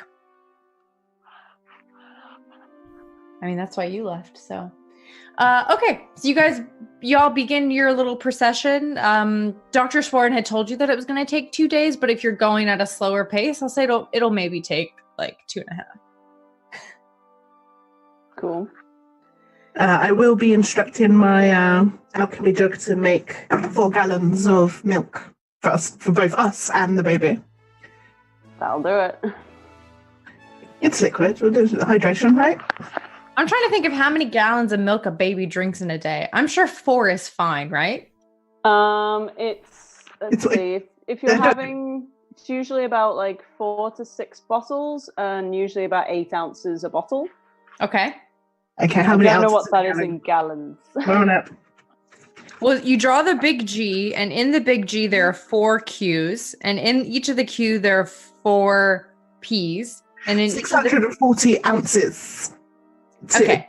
to 4 gallons. I'm pretty sure you're good.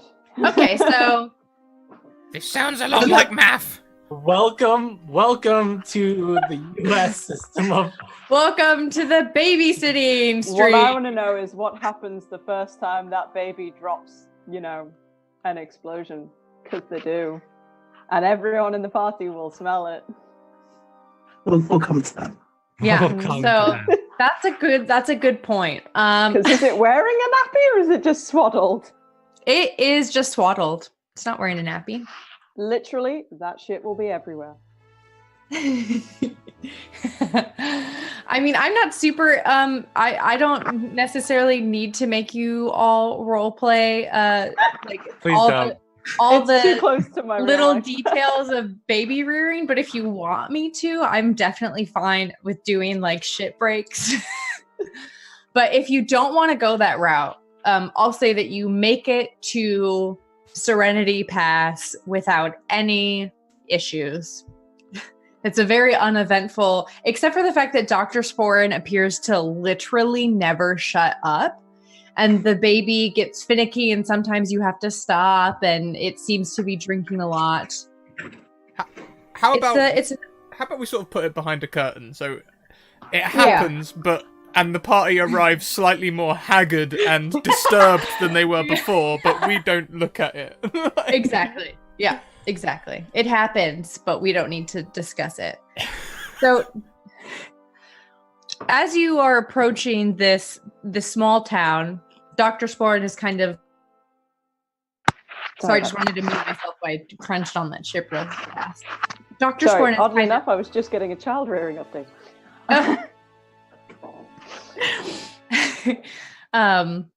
So you're getting closer to this town, and Dr. Sport is kind of updating you on the town, and he says a lot of what you already know from your great history checks, that this used to be a tourist town, and it's kind of lost its legs in the years, so it's really quite small and dismal. There aren't a lot of residents left, but there is still the mayor, and he kind of retains his title, and you'll be going to his house because Dr. Sporn works with him quite a lot. And as Dr. Sporn is mentioning that you're going to the mayor's house, he's kind of like throwing sideways glances at Gerbil. And he says, there is a small town that we might want to stop in to freshen up before making our appearance known to the mayor. Since so much has probably been shat on. Yes. I can do that. We don't have to stop. I can do that. You can do what? And just spams prestidigitation until everyone's pretty much clean. Oh, wow. That actually was super helpful.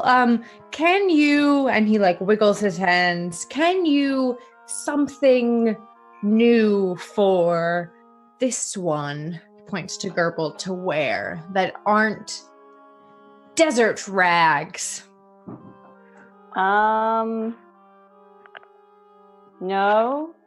I don't really make things. I just and waggles some tendrils of ooze, just like trying to mimic what he did. Like I just. Ooh. What's wrong with desert rags?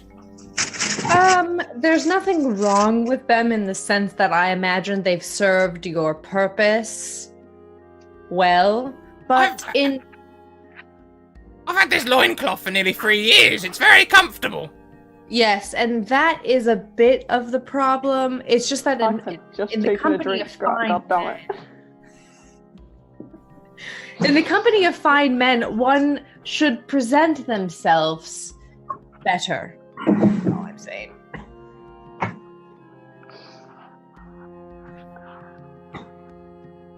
But let's just go. I'm sure the mayor has seen his fair share of dirty goblins with 3-year-old loincloths on. I'm sure it'll be fine. And he kicks his pony forward at a fast little trot. It's a really clean loincloth now, though. It's true. Prestidigitation. So true. It's very soft. What of the child? Are we just going to show it off? Well, we will be met at the gate before we meet the mayor with someone that we can trust. But no, it is best if we keep the child. I can make it, what I did before. I can make it gone. What? Don't eat Invisible. No, How do you make... going to eat the baby. How do you make the baby invisible? It just waggles his tendrils again in that. Magic. This means magic now. I think we should acquire a beak that we can put on its face so that people will think it is not a human. What will they think it is if we put a beak on its face? We could always put horns on it. It could be a very hairless Minotaur child. Oh, a be. tiefling. We put horns on it. It already changes colour. But what about his little feet? Well, we just wrap them up. So you go showing your feet to people? They're very weird things, to have. Feet. Feet? We'll paint them green and say that it's half Minotaur or Tiefling and half Goblin. Just the orb, moves to Aristomache and then back to Gerbil. Don't. I'm interested in hearing more about this invisible baby plan. I can make it invisible. For how long? And like the tendril waggles, and then another tendril waggles. About 2 hours. This seems like a good idea to me so that we can keep the baby with us. I do trust my compatriot, but it's always good to keep your eye on the prize. What if I it cries? don't know what that means. It may make it invisible, but it certainly will not be silent. I prefer to disguise it. Oh yeah, I can't make it quiet too. But if it makes any noise, I could just say that I made the noise. I'm fine with either. Part of Mr. Blobby will like squelch and make a fart noise. I'm quite fine with either of these plans. What do you all think? I am tall. No one's going to be looking up here if I hold on to it. I think we should get it some horns. Where would we find horns to put on the baby? In the market. Where else would you find such things? Are we buying real horns? My brain's just gone straight to the Monty Python buying fake beards skit. Yeah, that's probably what's going to happen. Okay. Dr. Sporn kind of like considers this and he's like, invisible baby, loud baby. Want to keep the baby. This is a rather small town. I don't know what they'd have what we were looking for, but perhaps it's best for, and he looks at Gerbil and then he's like, and then he looks at Asuka and he's like, and then he looks at Mr. Blobby. I need someone to go into town with me and I just don't think I have any options here. Well, the other option is, and Aristomachi will kneel, and she's got quite magnificent horns. Is we shear the tips off mine. Or I mean, I can look different if this isn't good. Wouldn't that hurt? There are no nerves in my horns. Oh.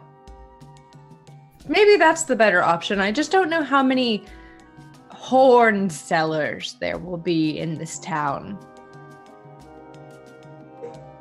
I don't know if I feel comfortable shearing your horns, Aristomachi. I mean, killing people in cold blood, that's fine, but... I do not like the idea either, but this is unusual circumstance. If we just need someone to go into town, I can look different. Like it has nothing to do with the way that you look, and everything to do with what I believe your bargaining prowess to be. I'm very good at bargaining. You are probably too good at bargaining because you murder people, and I don't trust you. I Yes. don't really bargain. I just give people the shiny stuff, and they give me things. Yes, and that is also a problem. Step 1, they offer a price. Step 2, I offer them a price. Step 3, I kill them. Step 4, I have all the things. Why do you even go through the first 2 steps if your third step is just going to be kill them? Sometimes they agree to my price. The mystique. Especially if I've just killed the stall opposite. Then they always go with my price. In the meantime, Asuka has just been keeping an eye out, just looking around. You're still far enough away from this town that there aren't any people milling about, but you're starting to get closer and closer. So are we all going, or is some of us going? We're getting close, and people don't really like it if I change shape when they're looking. They get weird. I think you should just shear me. Can you shear yourself? Because I don't know that I'm comfortable shearing you. Asuka, I trust you more than others to take enough off. Asuka will nod. Thank you for your trust. And looks at the rest of the group. Looks at Aristomachi. Does the "Are you sure?" shrug. And she's like knelt down to your height, and she tips and bows her head towards you so you can see the great gleaming tips of her horns. Okay. Asuka It's will your head, then, I guess. It's It's very small in the basket. Yeah, Asuka will then take out just a very sharp but little, single-edged dagger, sort of out of their belt, and try to shear the tips off, just little ones, little horns, off the tops of Aristomachi's horns. I don't think you need to make a check for this. You're able to do it. You're very skilled with a blade, and so you're able to shear off just kind of like a quarter of an inch, just what you imagine little baby horns would look like. And Dr. Sporin is just fascinated, and then he says, "And how will we affix the horns to the baby's head?" So I have some alchemy supplies. Has anyone got any string? Let's see, what's in my alchemist supplies? I've got some candles. We could melt wax. Yes, but that might hurt the baby. How long have I had these candles? Why are these in my pack? We could put them on the baby's sun hat. Are you, cloth? You wrapped? Yes! And there's excited wiggling from inside the basket. Like one of those blow-up guys that you see at car dealerships. I don't see anything flawed about this plan. We can just affix the horns to the baby's head wrapping, and it'll appear as if the horns are peeking out. Assuming anyone even gets that good of a look at the baby. As you've mentioned, Aristomachi, you are very tall. And if it cries, we just go, "Baby, you." And you just kind of see Aristomachi just reach up and touch the sheared tips of her horns. She goes, "I am definitely going to want to find a jeweler." Can I ask a kind of gross question? Yep. Are your horns bleeding? Because I know quite a lot of horned animals still have blood vessels, but I don't know. So Aristomachi is a certain kind of cow, and I can't remember, it's an African cow, and they grow these massive, big, pointy ones. Once they reach a certain length, they actually don't bleed. Oh, cool. Yeah, because they only just hollow. curious. Yeah, no, they're hollow up to a certain point. And I'll go find the cow for you. I can't remember its name, but it's an African cow. They have really cool horns, but yeah. Oh, okay. That's interesting. And they Just those wondering. ones do actually keep growing. Oh, so they'll grow back. Not the tips. The tips will always be flat unless you shave them. Yeah. Oh. And I'll go find the cow for you later so you can go educate yourself on this. thank you, because I'm a nerd and want to do that, honestly. I'll find the cow for you. Asking Kind the of important. African cow. You know, curiosity. Yeah, so is that what you all want to do? You want to affix the horns to the wrappings? Yeah. Baby cosplay! Okay. So you do, and you make it into town then, and you see a couple of people out and about. It kind of strikes you as what we would see it as is kind of like an old Western town. Like there isn't a lot going on. There aren't any stalls. It's these big open porches, and there are some people milling about, but it seems like a very empty town. Like a tumbleweed rolls by. You said this was an ex-tourist town. Is there Yeah. any chance we can get one of those little baby onesies that says, "I went to the glass caves and all my mother got was this lousy t-shirt"? If you would like to go shopping, yeah, you could definitely find a little baby onesie. And the baby onesies come in all sorts of sizes. They have one with 2 armholes, ones with 3, 4 armholes, ones with tail holes, really long ones that are made for like snake babies that look more like a koozie or like a leg warmer. I'm not going to derail us to go shopping, but if the opportunity arrives, I'm buying a ton of baby onesies. There's even one that says, "My mom didn't lose me in the glass caves." All of the baby clothes. So Dr. Sporin leads you through the village. It's very small and it's a little bit outside of the way, but you can see sitting just outside of this city, this village, town, whatever. You can see a large house, white from a distance with 2 stories. And Dr. Sporn very proudly tells you that this is the mayor's manor. Mayor's manor. And Mr. Blobby will start repeating it like it's a tongue twister, just like mayor's manor, mayor's manor, mayor's manor, mayor's manor. The mayor's name is Unedar, and he's a very wise, brave man, but it is his son we will be meeting with. Is his son very wise and brave? His son has done some very unorthodox work, which we are interested in. But of That's course, not a his yes. father cannot know this. Asuka will write down, do you trust the son?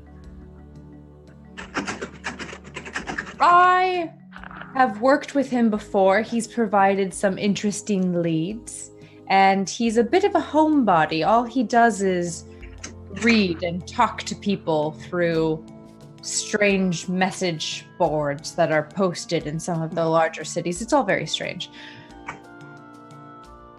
I trust that he will have information that we will find useful, and that his curiosity will keep him in our pocket.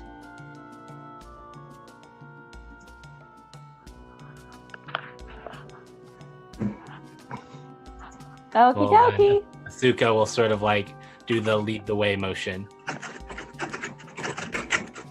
All right, he leads the way. Oh my gosh, those are huge They're horns. so big. Did I you was like, post how in chat the do name you of the get through cow? doors? I did. Okay, good. You have to like turn sideways and do that to get through doors. Yes, she's a big girl. In every sense. That's so great. But then she's got no tips. So So we have to big. find a jeweler and put some jewel tips on, like some gold tips on there. Bling.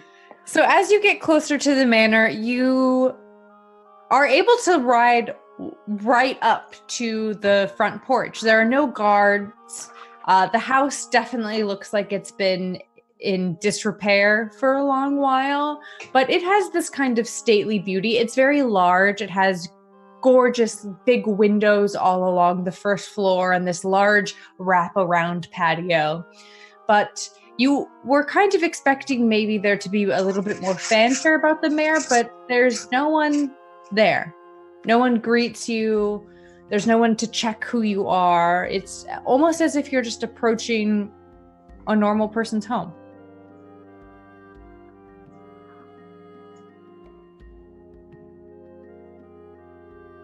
I am looking around from my basket. Is there like I'm a not guard? entirely sure I know what a mayor is. Is there a guard or anything out front? Nope. Asuka will go up to the door and look back at Dr. Sporin.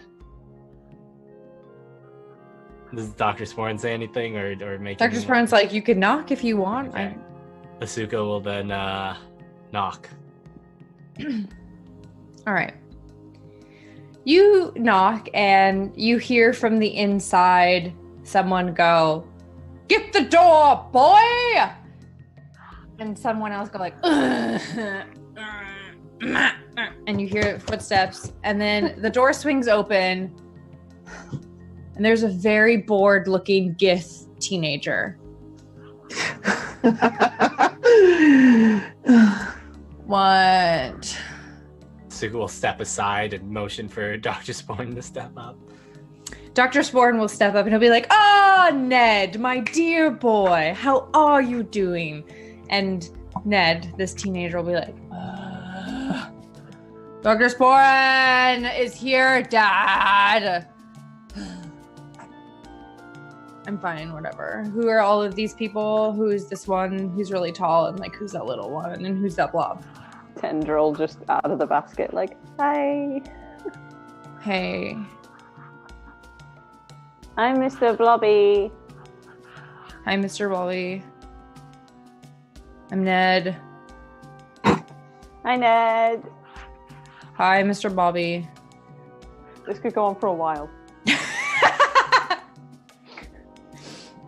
As you're kind of doing this back and forth, and his father appears, and he has a shaved head, and he's wearing like finery that is a little stained at the collars. What was probably once a very ruffly white shirt has kind of faded to a dingy yellow brown. He has a little bit of a belly. You can tell that he's been imbibing in some of his marital duties. But he very joyously greets you and goes, "Ah, guest, Dr. Sporn, how wonderful. I do love your visits. And yes, who are these people you brought with you? I'm sure you've all met my son, Unedar Jr. The second, boy. I'm the first. It's my son, Unedar. Yes. You have the same name? Yes, we do. I Doesn't have my that get father's name. confusing? No. That sounds confusing. When I say Unedar, he knows that I'm referencing him, and when he says it, well, he calls me Dad, so it doesn't really come into play. I'm And the Mr. teenager's Bloody. Just waving again. Asuka will sort of like motion, and be like, "Can we come in?" Sort of motion, just sort of like holding the arm out and pointing inside. Ah, yes, a stoic type, of course. Come in, please. You are just in time for our late afternoon lunch. Scrat, is that the face that Gerbil is pulling throughout this entire yeah, Oh my I goodness, your imagine. face must hurt. Asuka will sort of, we'll let everyone in first. Mr. Blobby pulls himself out of his basket. The mayor's going to try and shake everyone's hand as you walk by. So he'll shake a tendril, Mr. Bobby. I will engulf his hand. It's just Oh, wow. and then gone. Jubilant. I love the enthusiasm. Thank you. It's probably Your good skin for the tastes skin. nice. Yeah, it's like a mild exfoliant. All your dead skin's gone, just Yep. all the dirt and dead skin. Like, like a vague acid peel. It's like, oh, your skin tastes nice. My hand's a little more sensitive now. When you come up, Gerbil, he kind of like squats down and extends his hand. Hey, man, let me just wipe it off a little bit. Ah, Just from good the sir, background, you "I don't need cleaned to wipe you." away your journey. I am a powerful man. I can take some dirt and grime. Give it here. And he like spits on his hand. Oh no. I Like like an audible. Gerbil, noises. and when Gerbil holds onto his hand, he's confused about this custom, so he spits on his hand too. Oh, And now all of that has happened, you kind of see Arista actually clutch the child to her chest with both hands so she doesn't have to shake it. As you're walking by a Gerbil, he's like, I like you. You have spit and fire. Yes, this is exactly what this town needs. Dr. Sporn, I've always loved your friends. And he stands up to his full height, and he's quite tall, but not as tall as you, as Aristomachi. And he looks up at you. Ah, fair lady, welcome to my home. Suraga. Yes. Apologies for the state of my home. It has been a while since it has felt a woman's touch, ever since my wife died. But we need to talk about that. Where's your bathroom? On the second floor, good sir. Great. Gerbil's gonna go trudging off into the house, and his fingers are gonna get sticky. What? You mean Why? stickier than they already are? What With all of are... the, Oh, like, because you're bits and stealing stuff? shit. Yeah, I'm gonna go I was steal like, shit. what? I'm Okay. I'm specifically looking for like jewelry and stuff. Aristomachi needs more horns. The stubs are freaking Gerbil out. I feel like as Mr. Blobby like wanders through the house, there's just like a trail of clean carpet after him, like in those adverts for like carpet shampoo. Or You're like a Shazam. a Roomba. Yep. Asuka But will as- sort of just bow before they step into the house and walk in. As you walk by Aristomachi, he points to the bundle on your chest and he's like, ah, and what is this? A little baby? A little bundle of joy? Ah, I love Yeah. baby. It is a roof, of course. Mine. It is definitely mine. Well, I love babies. I have a child myself. I remember when Unedar was a baby and he was so kind, and Unedar's kind of like Ned is standing against the banister that leads to the second floor, and he's just like watching Gerbil.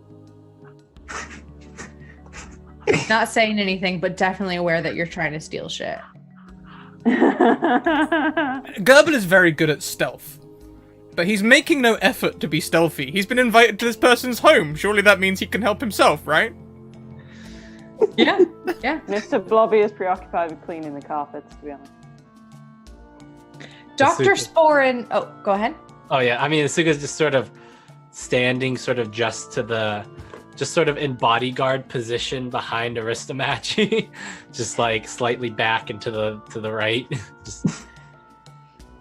Dr. Sporin, as soon as the mayor comes in and closes the door, will say, "My good sir, I would love it if you and I could speak in private about some enterprising new journeys I'm taking.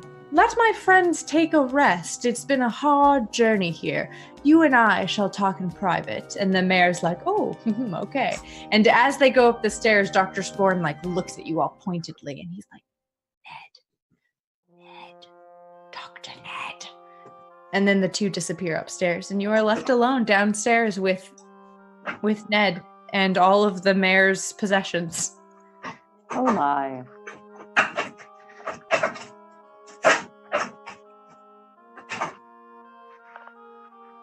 So, I'm gonna goop on over to Ned. yeah. Here's the one thing. I Uncomfortably think close.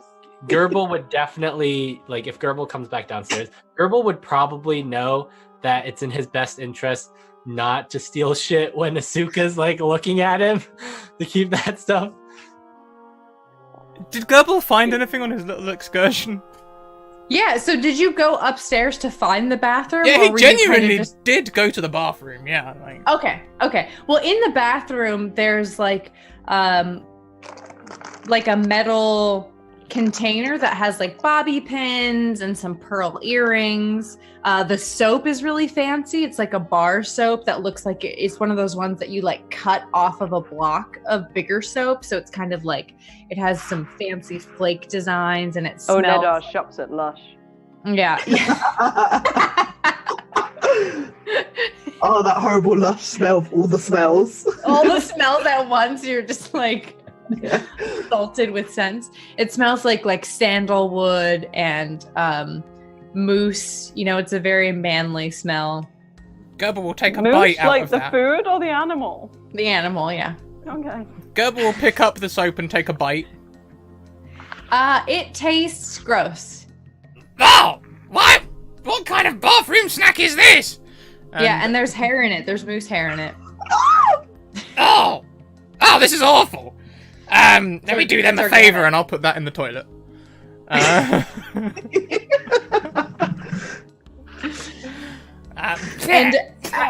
Yeah. as you come out of the bathroom, you can go ahead and make a investigation check. Before I leave, is there a toothbrush around I can use to get rid of the soap?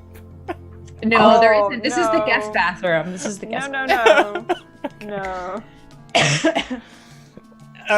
Bird earrings look good. They might be part of horns. I'll grab those. What was I doing? Make a investigation check as you're leaving the bathroom. Sure thing. I'm pretty good Okay. at casing the joint. Jesus. So as right before you open the door, you hear Dr. Sporin and the mayor walking by, and you hear them go into a room right across from the bathroom. And so as you open the door, you see 3 doors in front of you and 2 on either side of you.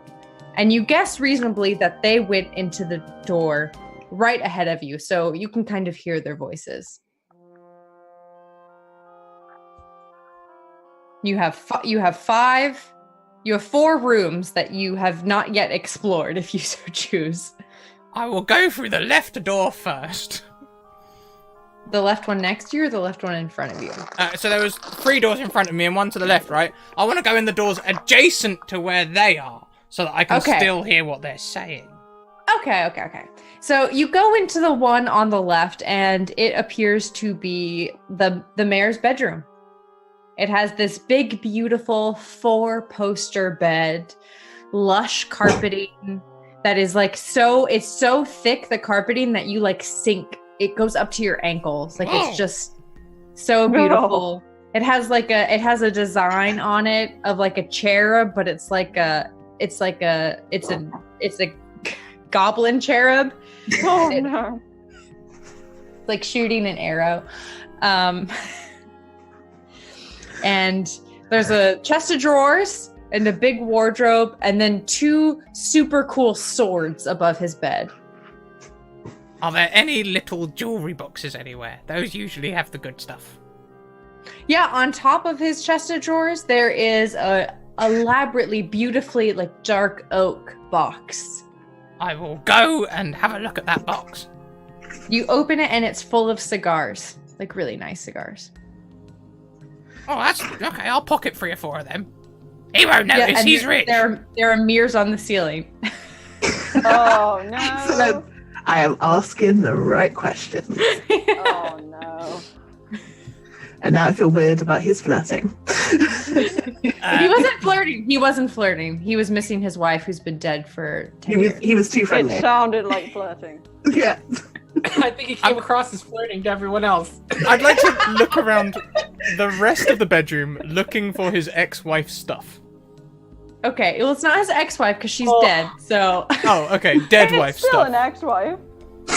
They're an ex-person. They're 6 feet under. This person has ceased to be. They're pining for the fjords. You go into the... Beautiful, there's blooming. the big, tall, like, wardrobe.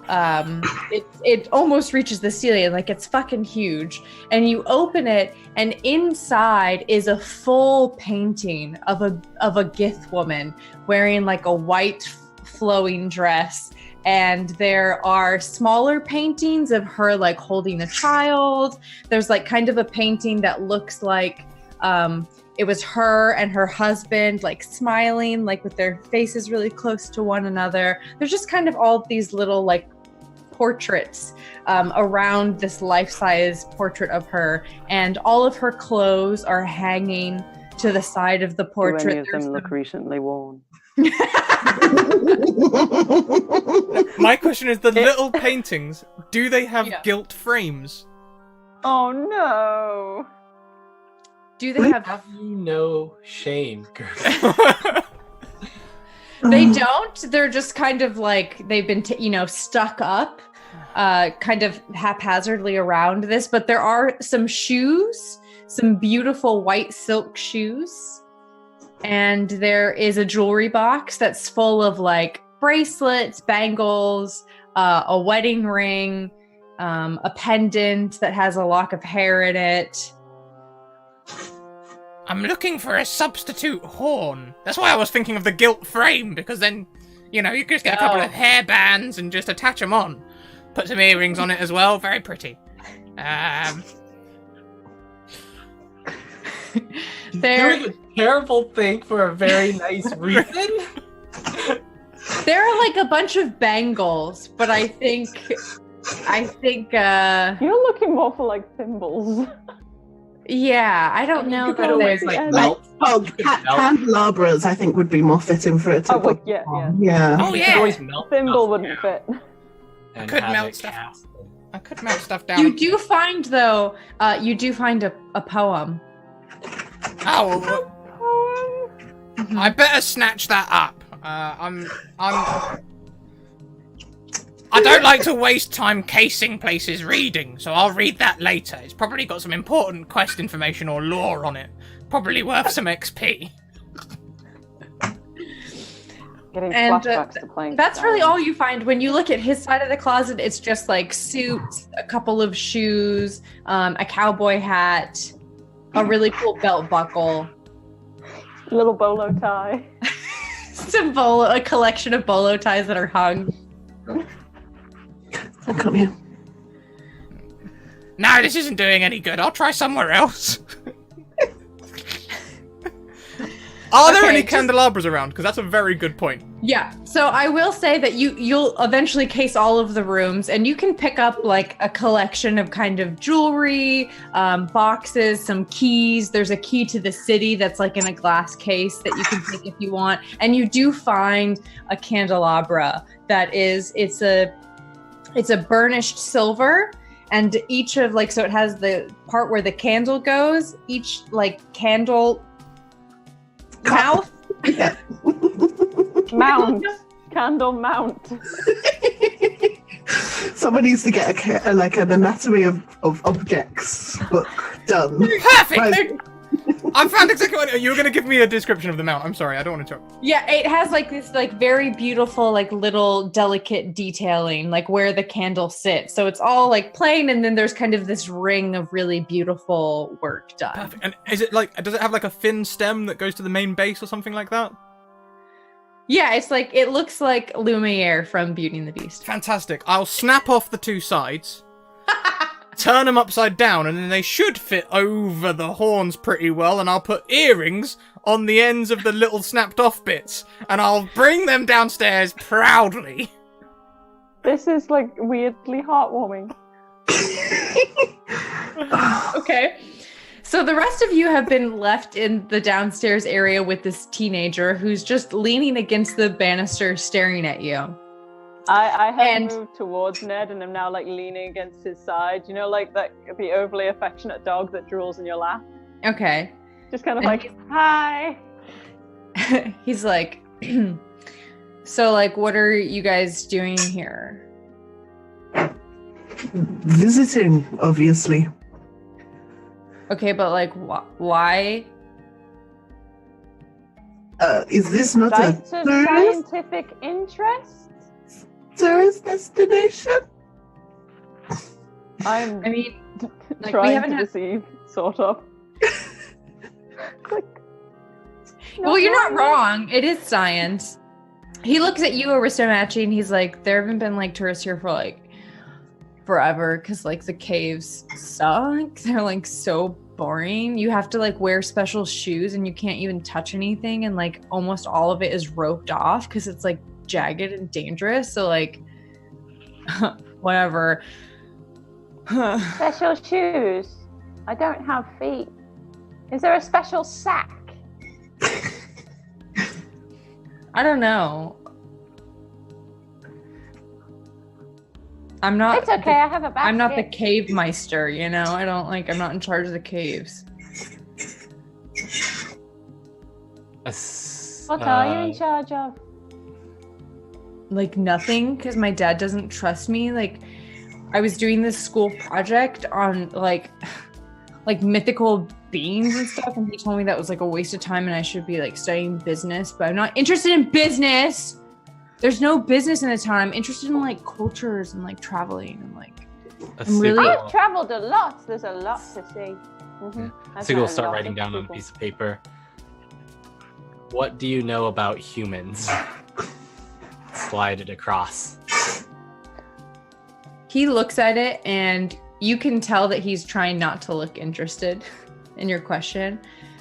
He's like, oh, okay. Okay, I see why you guys are here. Dr. Sporn likes to talk about humans too. But we should talk a lot. We shouldn't do it here. And as he's saying this, Gerbil, this is when you enter.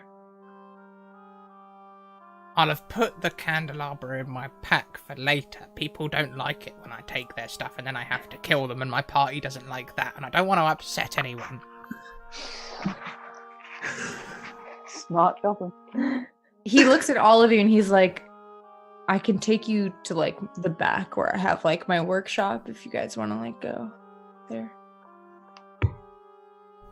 Okay. Dick will nod and do the lead the way sign. Okay. He's like, all right, cool. Okay. Yeah. Okay, cool. Okay.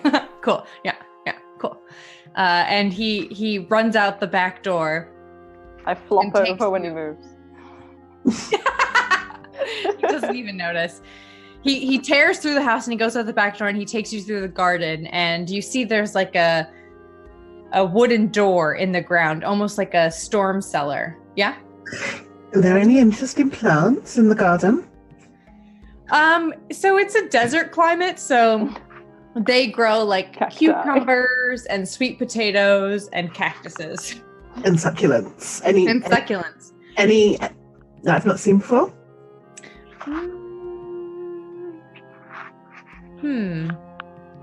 Yeah, there's one that is. I'm trying to think of succulents I've seen so I can like describe it. They're really cool. It's like there's one that's growing up and it's super round and it has all these really long filaments that are sticking off of it, but they're like super, super, super long. And at the end of each of the filament is a little bulb. Ooh. I'd like to take a cutting of one of the filaments Okay. and store it away for later. He notices you do that and he's like, that's just like the sandflower. You could just take the whole thing. Each of those little bulbs, like when the wind blows, it just goes everywhere and then they like grow wherever the bulb falls. I pluck a few more of the bulbs then. So he walks you over to this wooden door and he looks at you and he's like, all right, are you guys ready to enter Ned's? And he opens it. He's like, step into my office. I thought you didn't like business. I don't, but it just seemed like a really cool thing to say. It was kind of cool. Thank you. Anyways, kind do you of- want to talk about humans or not? What kind of like? Is there like a ladder? Are there walls to this thing that we're going down? There's a little stair. There's little stairs. Is it Minotaur sized? You will be able to fit in, but you will be like, your head will be at the ceiling for sure. Okay. I just like fall down the stairs like a slinky. Like, Okay.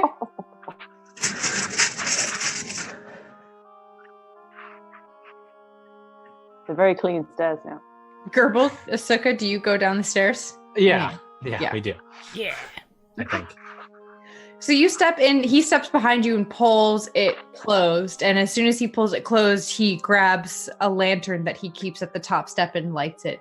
And you see that you are in a little tiny glass cave that he has kind of worked away on. He's added a chair and a desk and some books. It's not super large. You all can fit with a little bit of breathing room, but Astromachi, it's about as tall as you are. So, I mean, like you're reaching the ceiling for sure. And it'll be a bit of close quarters, but there's a little bit of room to spread out. In order to maximize space, I am on the ceiling. You're on the ceiling? Yeah, I can climb walls and ceilings as the same way I walk. So I will just like go up the wall and I'm on the ceiling just to maximize the space. Okay. You meet Aristomachi's eyes and she was like, Just like slightly, like almost dripping like a uvula from the ceiling. That's the dangly thing in your throat. Okay, just clarify. Just so everyone heard that correctly. yes. Uvula. It's the dangly thing at the back of your throat. So, what do you guys want to know about humans? And he sits down at the chair and like props his feet up on the desk. Whatever you know about humans, we know that they steal socks, they walk places, and they like beds and Wait. milk. Where are they? That's what I want to know. And Gerbil's picking up anything on the desk and fiddling with it. Yeah, you're picking up like some books and pens, and he's like, can you please put my things down, please? What? Like this is like my space, and it's like it took me a lot to clean it up, and it's kind of like my Ned cave, and I don't appreciate you touching my stuff. All right, I'm sorry.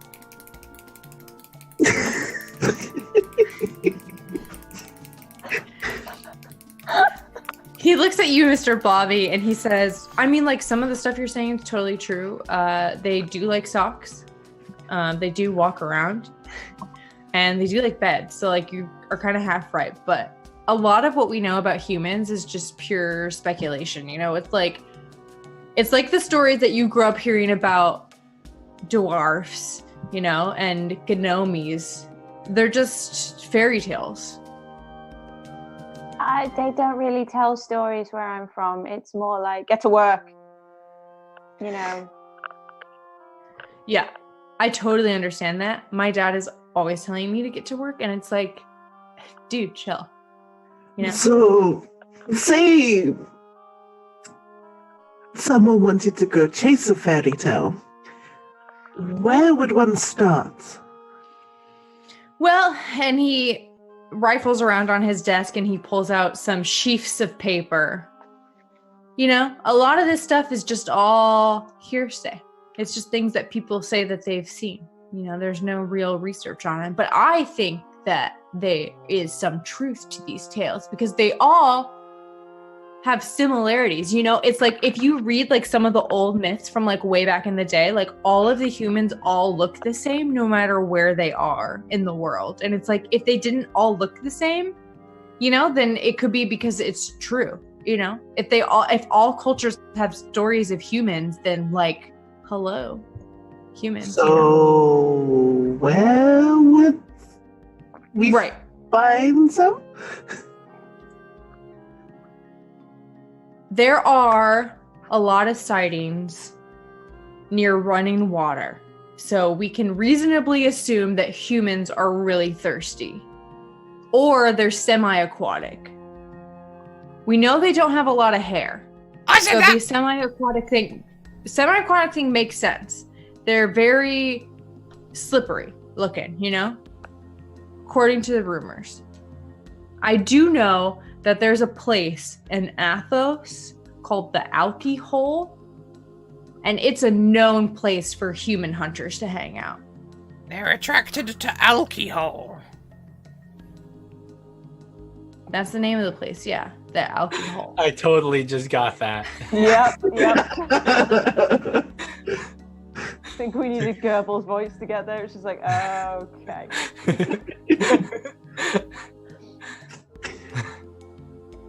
Every now and again, there will be a couple of sightings in Jadir or Lathos, but it seems like a lot of them are in Athos. A lot of people would say it's because you can't trust the people in Athos because they're weird swamp dwellers. And there could be some truth to that. You know, there are weird people there. But whatever it is, there seem to be a lot of human sightings. Someone write Athos down. I didn't bring my notes. I got it. Don't worry about it. I got it. But, I mean, I don't know what you're looking for. If you're trying to find a human, then I'd say go to Athos, right? Because that's where all of the people hang out who claim that they've seen them or their cousins seen them or whatever.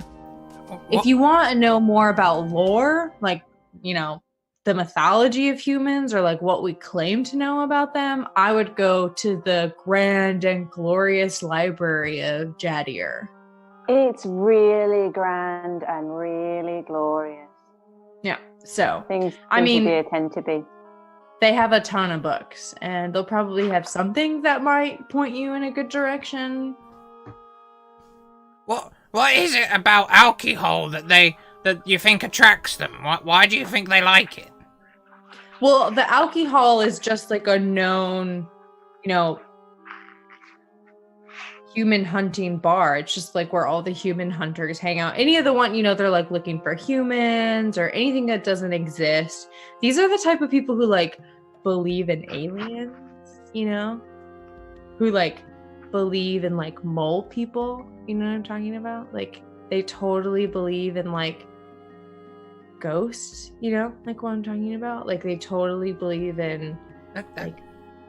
That's not that weird. I had a friend who was a ghost. Who doesn't believe in ghosts? You had a friend who was a ghost? What is it? Everyone knows a wraith. Yeah, undead Yeah, but that's like everywhere. different from a ghost. That's like different from like, because ghosts, they like, you know, they haunt an object and like scream and stuff and like scratch you. So do a lot of people.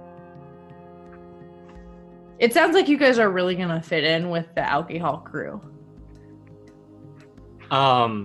Earlier when Excited wiggling.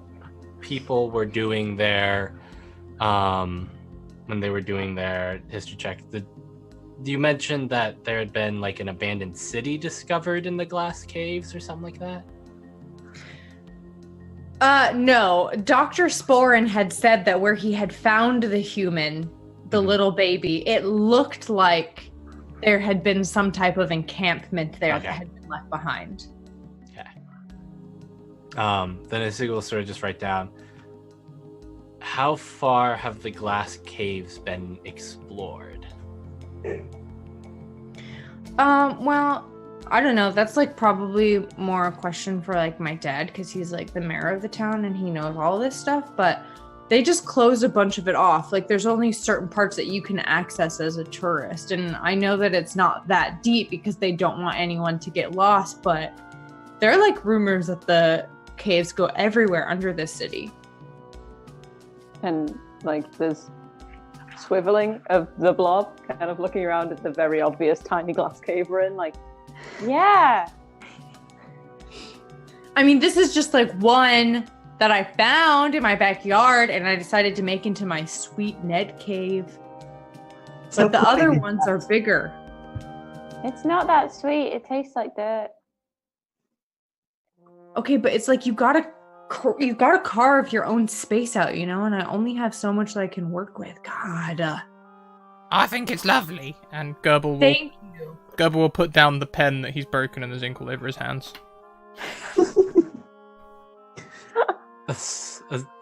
Asuka will then write, what do you know specifically about their possible biology?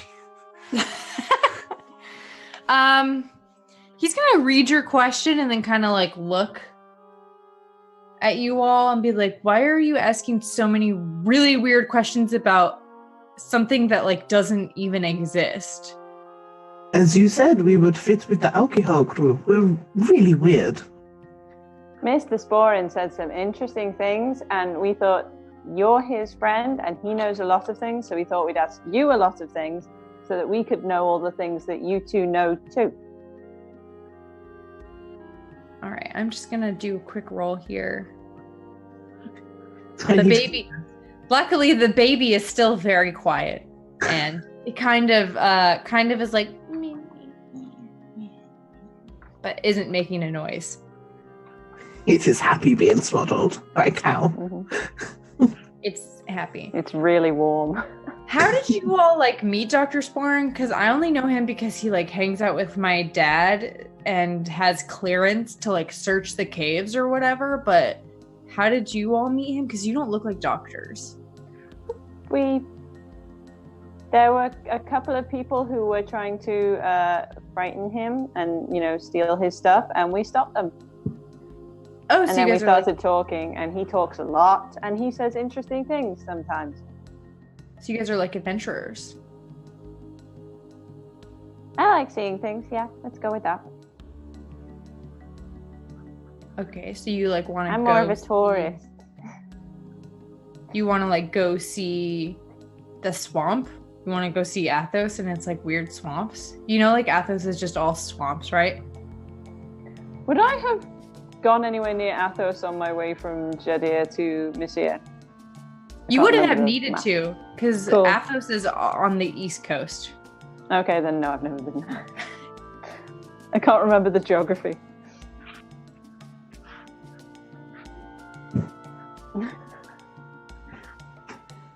I want to see the caves. I've never seen a glass cave other than this one, and this one's kind of small, but really nice. Really nice. Thank you. I don't know, the caves sound really pretty, and I like my caves dark and dank and damp. Those caves are definitely very dark, though they are not damp, because there's no moisture in them. Do they have any other describing words? Delightful? Oh, I don't like those. What about dreary? Yeah, I think they're pretty dreary. Like, they're super boring. I don't understand why people want to see them, but like, I guess I can take you guys to the cave. It would like kind of really piss my dad off, which is kind of super cool. Are they safe? Well, if you stay in the roped zone. I like to go where I want to go. I'm very good at getting places. I mean, all I can tell you is that the rope zone where the tourists are allowed to go is super safe. Everything's been sanded down so there are no sharp edges. But like, if you want to go over the rope and like go buck wild, I don't know. Yeah, I don't know. So, I don't know. I'm really good at dark, dank caves with sharp edges. I think we'll be all right. I don't know what dark is. I don't have eyes. I think you are forgetting that we have the roof, and she nods down to the. Oh yeah, we don't want to take the baby minotaur with us. It will get scared. Oh, you have a baby minotaur? Can I see? No. I like babysit all of the townspeople's babies all the time. Do you babysit baby minotaurs? Well, no, because we don't have any minotaurs in town. Okay, then you're not qualified. I love Mr. Blobby.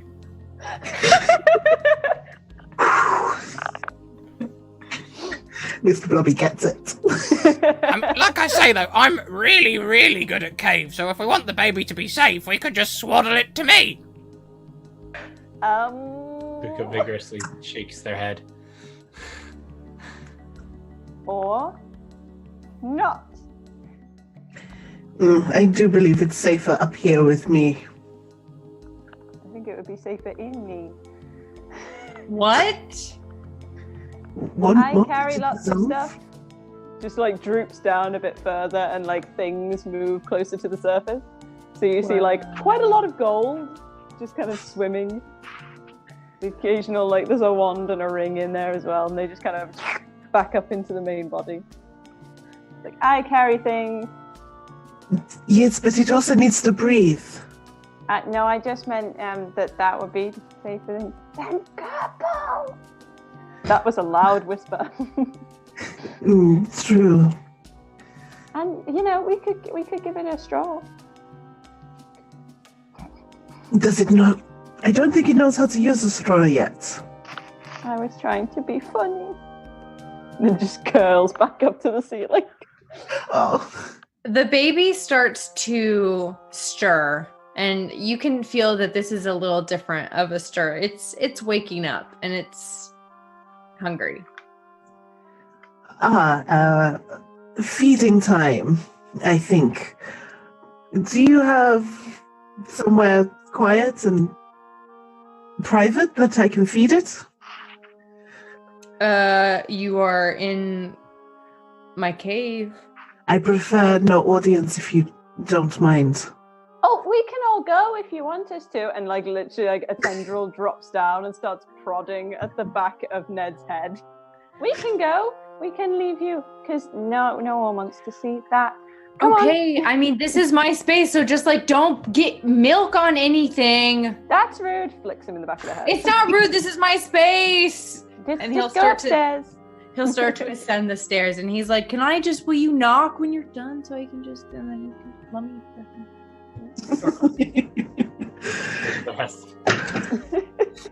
Have we just kicked him out of his own cave? Yeah, you did. Yeah, you just okay. kicked a teenager out of his man cave.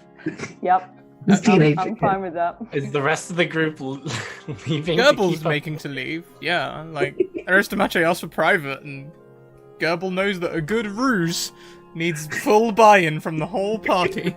Yeah, Mr. Blobby is heading along the ceiling towards the entrance as well. Suki say. No, I mean, it's assumable. Asuga understands the. Well, that's a tough decision because, like, Asuga knows it's a ruse on one hand to like protect the baby. If Aristomachi doesn't say anything, Asuka will leave. No, she won't because she's not actually like getting up her udder. No. Yeah, but they'll still leave after pushing that out. So Mr. Blobby doesn't have like a very large brain, so once like he comes up with like something that he knows isn't true, his brain just goes, "Okay, this is true now." So like you know when a kid goes, "I'm Batman," they fully believe they're Batman for a good couple of minutes. So it's not so much that he's leaving to maintain the ruse, he's leaving so that she can feed the baby. And after he gets out, he'll kind of go, okay, now that's not true anymore. Zuko will leave. We'll follow the rest of the group out. Okay, I will feed the baby. Okay. Yeah, you feed the baby. You feed it some milk from some Minotaur milk, which I assume is like rich in protein. I don't know. Yeah, make it big, strong tar. How do you feed it? Do you have a bottle or are you just using the same cloth? Actually, I would use a cup, and I only know this because I helped my Just sister. splash it in the baby's No, face? you can actually cup feed babies when they're born. Yeah. Okay. You have to be really careful, so that's what Arista Macho would do. Okay. You do that then. And We're the all baby- just stood outside happy. like, Yeah, and you guys, the rest of you all outside with Ned, and Ned's like towing the dirt, and he's like, okay, like, Do you want a hug? I've no, been told I have to ask because it's scary when I don't ask. I don't want a hug. I just want Okay. my space back, but it's fine. Okay. Do you guys want me to take you to the glass caves? Like, I can take you if you want. just like sidles up to Asuka. It's like, Should we ask the doctor what to do? Because I don't know if we want to. I don't know what to do now. Asuka will sort of write down.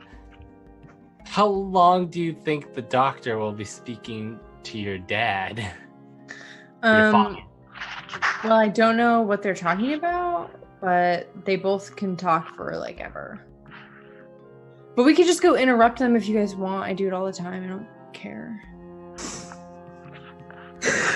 I love Ned. yeah. I think that's a brilliant idea. You should go and interrupt them, and we'll talk about the caves. Okay. Can you just like when she comes out, can you just like make sure that there's not like baby like poop everywhere, please? I can Please. definitely do that. Thank you. And I'll clean That's your all floor, thank too. you. And he'll like turn around and he'll like walk up to the house and disappear inside. I love him. So, do people always make like strange now that- demands? Most of the people I've met are strange, so yes. I mean, I have to ask people before I hug them now, which is very weird. But then if I don't, people are screaming and it's not good. Sounds very irksome. Hmm. And the orb just waggles in like a sad little nod, like, All right. So should you stay in the little cave or do you come out at some point? Yeah, as soon as the baby's finished, I wrap it back up. And this, but if we're going to the caves, instead of it being swaddled around my front, I'm going to swaddle it around my back. Okay. So it's just like in the like small of my back, you know, Mhm. not like what African women do. Right. Nice and tight. So it's all right. it's weirdly comfortable. If you have Yeah. back problems, it's like weirdly comfortable because it's like a counterweight. Yeah. Plus, I was kind of thinks if we're going in danger, it's probably a safe place for it to be because she gets hit in the front Yeah. more than the back. That's smart. So if Good we're going into the caves, are we looking for the place where Mr. Sporian found the baby? Do we want to take Mr. Ned there? Well, I was more thinking that we could find some clues of where this baby's tribe is. Sugal Like- will write down. Didn't Dr. Sporin say he was deep in the caves, perhaps beyond the public areas? Well, I thought we were going to jump the rope anyway. Yeah. Asuka's just not Mr. sure. Bobby doesn't really like abide by that kind of thing. Well, Asuka's, wasn't sure whether or not you wanted to take the baby into the into the sharp areas. No, I can't really leave him with anyone. If he is found, he is in danger. He's safer with us. But I think we may need more supplies if we're going to go deep into the cave.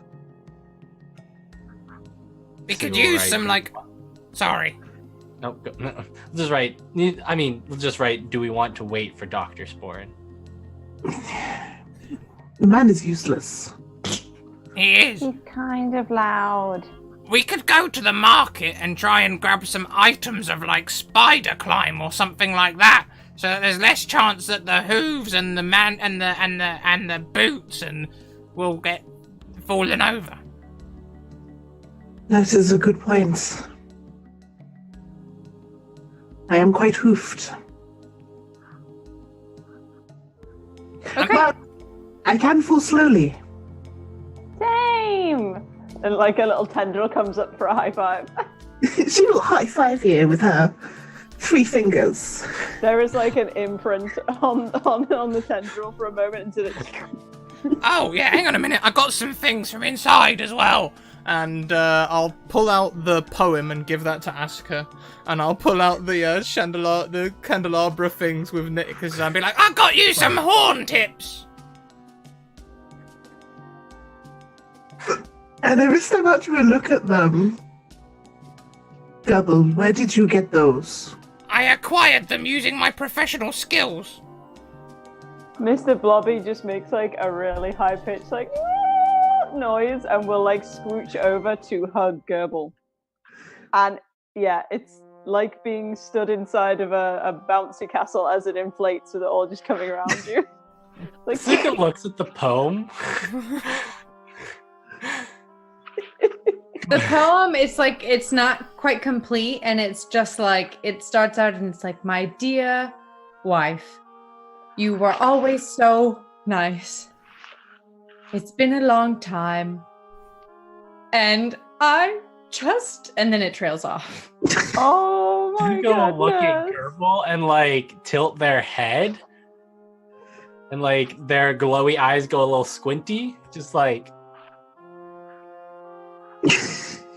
just Asuka will then turn around, open the door to Ned's little cave, go downstairs, set it on his desk. And then Okay. Go ahead. Before you leave, roll me a perception check real quick.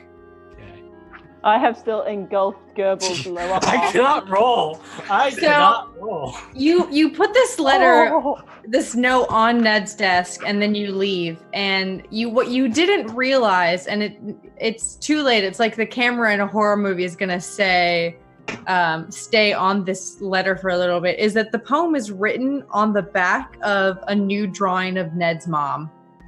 And so yeah, you just left that for Ned. So anyway, back to Gerbil, because we don't know that. no, none of you know that. But it's Oh. If Mr. Blobby shifts on Gerbil's armor is starting to look brown underneath. Oh, because Mr. Bobby's cleaning Gerbil's. Gerbil, you have to put those back. As much as I appreciate the gesture, they do not belong to us. They do now. I cannot wear them. What if we come back? But it was so nice. It's Gerbil's never nice. I'm sure they won't notice. People never notice when I take things. But you're sticking them on my head. People always notice my head. It's all right. It's really far away. People don't look up there. You said it yourself. I'm just gonna release Gerbil and kind of squelch to the side. I see green skin through the cracks in the armor, which you could not see before. Oh my gosh. Oh, you just absorbed all that dirt. Mr. Bobby's starting to turn a little brown at the little tendril. Yeah, but the brown kind of sinks and then just kind of seeps out the bottom. Like, we need to. I need to clean you more. There. So as you all are saying this, you can the back door opens and you hear Dr. Sporin's like uproarious laughter. I hide the things. Zuko returns at this point, like As he heads your way, and I think that's where we'll end things with Dr. Sporin coming your way, and you have a couple of options ahead of you of where to go from here.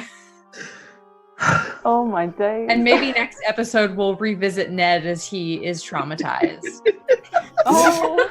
Is it at least like, a tasteful kind of Titanic nude? Or is it Definitely. nasty? No, it's really nice. It's beautiful, good. actually. Yeah. His mom was a model, so she married the mayor when they were really young. Not a model, but it can just happen this way. Died of tuberculosis. Still, no one wants to see that of their parents, whether they're young or not. She's actually holding the candelabra that Gerbil broke. How? She's like, Like, I'm imagining, that terrible WI catalog thing where she's holding the candelabra and it's just covering it. we've traumatized this kid. I didn't give it to him. I gave it to you. And we don't know any of this. We think we've just left a very terrible poem on his desk. Well, here so we are. that's where we'll Go on. end today's session. So good, so good. I'm enjoying this campaign immensely. I'm gonna get the bot to spam all our links at you. We'll head over to the Discord where we'll talk about the show for a little bit, and we'll roll some credits where you can find all of the information about these people. They do move a little fast, but they're the slowest I can set them. So. Thank you very much, everyone. What a wonderful session. Heavenly, amazing as always. Fellow players, I apologize. But also I don't. In true Gerbil form. We will see you next week, everyone. But we will be back in 2 hours with Riders on the Storm, which I'll be DMing a Wild West campaign where there is alcohol, wild gunslinging, and shenanigans. See ya. Yeehaw. Bye. Night.